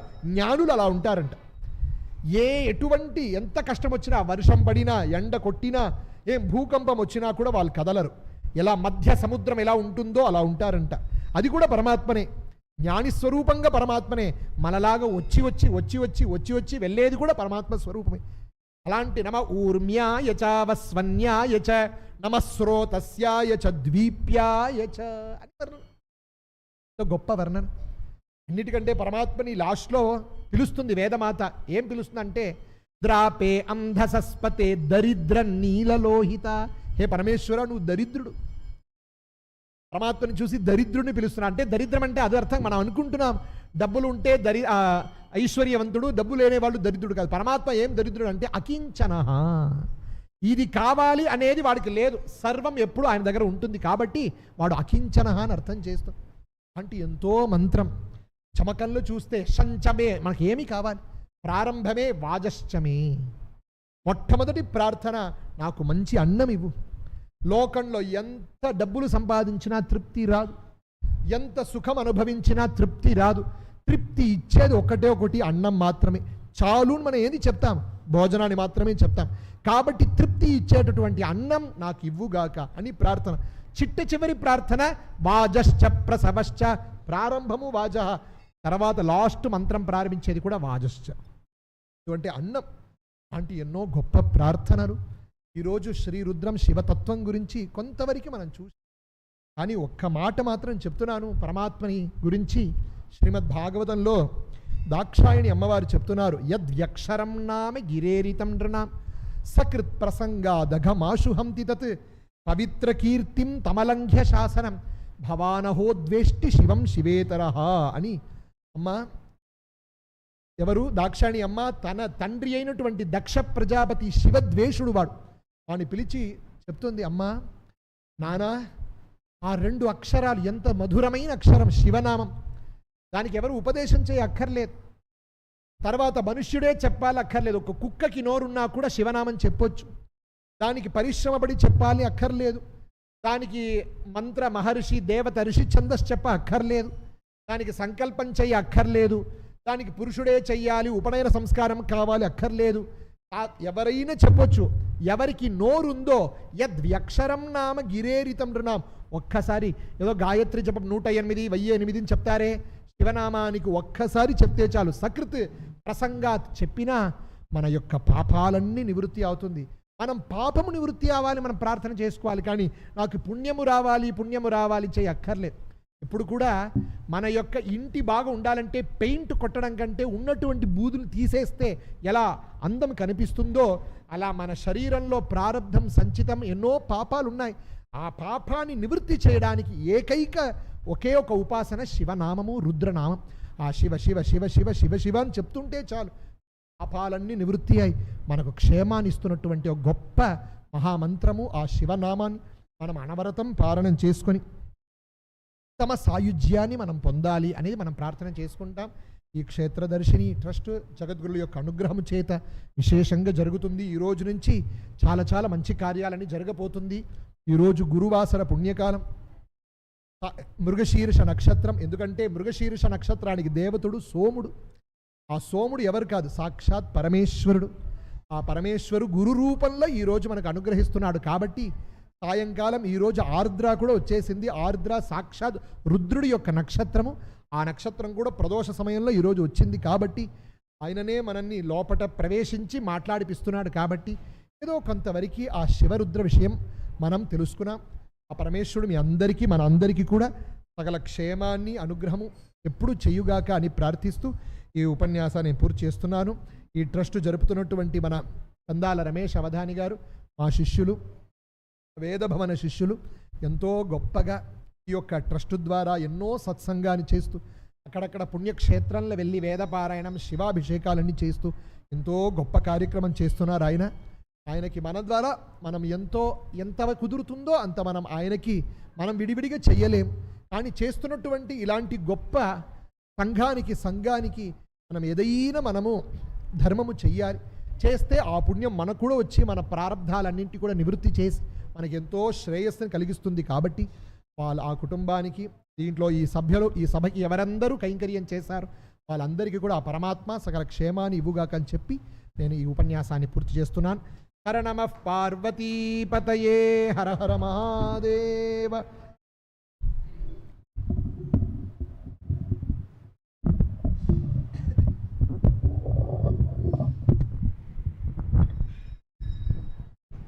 మా గురుగారి గురించి నేను చెప్పలేను. ఈ సంవత్సరం ఇలా మహారుద్రం చేస్తున్నా అని చెప్పి గురుగారి దగ్గరికి వెళ్ళి ప్రార్థన చేసుకుని వెంటనే, అన్న మీరు ఒకరోజు నాకు శివుడి గురించి ఒక 2 గంటల సమయం పాటించి నాకు ఇవ్వండి గురుగారు అంటే, వెంటనే ఏ డేట్ అని చెప్పేసి వెంటనే వారు ఆ డేట్ నాకు అలౌట్ చేసేసి ఈరోజు వచ్చి వారు మన పరమేశ్వరుడి గురించి ఎంతో అద్భుతంగా చెప్పారు. వారికి చిన్న సత్కార్యం చేసుకొని వారి ఆశీర్వాదం నిరంతరం ఉండాలని చెప్పి ప్రార్థన చేసుకుంటూ, రేపు దేవీతత్వం గురించి వేరే వారు చెప్తారు. రేపు పొద్దున 6:30 నుంచి కార్యక్రమం ఉంటుంది. అందరూ తప్పగా వచ్చి ఉండి స్వామివారి ఆశీర్వాదం పొందాలని కోరుకుంటూ గురువారికి సన్మాన కార్యక్రమం రండి, దగ్గర రండి. ఓం ప్రజాపతిరకామయత మహానన్నా స ఏతావిశ్వమేధే మహిమానావపశ్యత్ తతో వై స మహానన్నాదో భవత్ యః కామయేత మహానన్నాదస్యామితి స ఏతావిశ్వమేధే మహిమానౌ గృహ్ణీతా మహాన్నాదో భవతి.